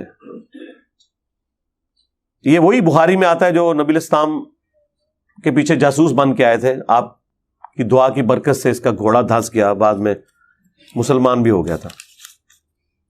فارس کے بادشاہ کا لباس کیوں پہنایا گیا؟ بس ایک پروٹوکول کے طور پہ ہوا تھا، وہ ان کو کوئی ڈونیٹ نہیں کر دیا تھا، نہ پرماننٹلی ان کا ایک حصہ تھا، وہ پیش گوئی پوری کر دی۔ بہن کے لے پالک بیٹے سے میں ڈسکشن کر رہا تھا تو انہوں نے مجھے مذہبی گفتگو کرنے سے بھی منع کر دیا اور گھر سے نکال دیا، اب میں کیا کروں؟ بیٹے کو نکال دیا، باپ کو نکال دیا؟ یہ تو مجھے سوال ہی نہیں سمجھ آئی۔ بہن کے لے پالک بیٹے سے میں ڈسکشن کر رہا تھا تو انہوں نے مجھے مذہبی اور گھر سے نکال دیا، یعنی اپنے گھر سے نکال دیا۔ ٹھیک ہے تو آپ نکل جائیں، اس میں کیا مسئلہ ہے؟ ہمیں لوگوں نے مسجد سے نکال دیے تو نکل آئے ہیں، بس ٹھیک ہے، آپ نے اپنا حق پورا کر دیا، ٹھیک ہے۔ کچھ عرصے بعد جب ان کا غصہ ٹھنڈا ہو تو آپ انہیں افطار پہ بلائیں، ان سے کہیں جی اس دن کوئی بات میری بری لگی ہے تو میں معذرت کر لیتا ہوں، تو ٹھیک ہے، دنیا میں معروف طریقے سے ان کے ساتھ وقت گزاریں۔ جب کبھی کوئی ان کے انٹرسٹ کی بات ہو، دین کے حوالے سے وہ کرنا چاہیں تو پھر آپ اپنا دودھ شریف بیچ میں ضرور فرائی کریں، آگے پیچھے زبردستی فرائی کرنے کی کوشش نہ کریں۔ نہیں جی، میں نے اتنی تکلیف کے باوجود یہ آپ کا سارا تھدا ختم کر دیا، ماشاءاللہ۔ کوئی پرچی ایسی جو آگے آپ نے بھیجی ہو اور میں نے نہ پڑھی ہو، اگر کسی کی ایسی پرچی ہے تو مجھے بتائیں، کسی کی پرچی ایسی جو میں نے نہ پڑھی ہو۔ اللہم انی اسألک بانک انت اللہ لا الہ الا انت الاحد الصمد الذی لم یلد ولم یولد ولم یکن لہ کفوا احد وإلہکم الہ واحد لا الہ الا هو الرحمن الرحیم الف لام میم اللہ لا الہ الا هو الحی القیوم اللہم صلی علی محمد وعلی آل محمد رب ارحمہم کما ربیانی صغیرا ربنا هب لنا من ازواجنا وذریاتنا قرۃ اعین واجعلنا للمتقین اماما ربنا لا تؤاخذنا ان نسینا واخطأنا ربنا ولا تحمل علينا إصرا كما حملته على الذين من قبلنا ربنا ولا تحملنا ما لا طاقة لنا به واعف عنا واغفر لنا وارحمنا أنت مولانا فانصرنا على القوم الكافرين اللهم اغفر لحينا وميتنا وشاهدنا وغائبنا وصغيرنا وكبيرنا وذكرنا وأنثانا اللهم من أحييته منا فأحيه على الإسلام ومن توفيته منا فتوفه على الإيمان۔ اے اللہ جن جن بھلائیوں کا سوال تیرے محبوب علیہ السلام نے تجھ سے کیا، ہمارے حق میں، ہمارے ماں باپ کے حق میں، ہمارے بیوی بچوں کے حق میں، پوری امت کے حق میں قبول منظور فرما۔ جن جن چیزوں کے شر سے تیرے محبوب علیہ السلام نے تیری پناہ طلب کی، تمام مسلمانوں کو ان چیزوں کے شر سے اپنی پناہ عطا فرما۔ اے اللہ ہماری، ہمارے ماں باپ کی اور پوری امت کی، ہمارے بیوی بچوں کی تمام دینی دنیاوی جسمانی روحانی ظاہری پریشانیاں، تکلیف، مصیبتیں، دکھ، بیماریاں، دشواریاں دور فرما۔ اے اللہ پورے عالم اسلام کی خیر فرما، خصوص بالخصوص انڈیا میں، کشمیر میں، فلسطین میں، چائنا میں، افغانستان میں، یمن میں، شام میں، عراق میں، جہاں کے مسلمان تکلیف میں، اے اللہ غیب سے عزت، آبرو، جان و مال کی ان کی حفاظت فرما۔ حاضرین کے دلوں میں جو جو نیک اور جائز دعائیں ہیں قبول فرما۔ حاضرین کے جتنے بھی چھوٹے رشتہ دار بیمار ہیں، بڑے رشتہ دار بیمار ہیں، فوت ہو چکے ہیں، اے اللہ تمام کی مغفرت فرما، بیماروں کو شفا عطا فرما۔ صلی اللہ علی النبی الکریم وعلی آلہ وصحابہ اجمعین الی یوم الدین، آمین۔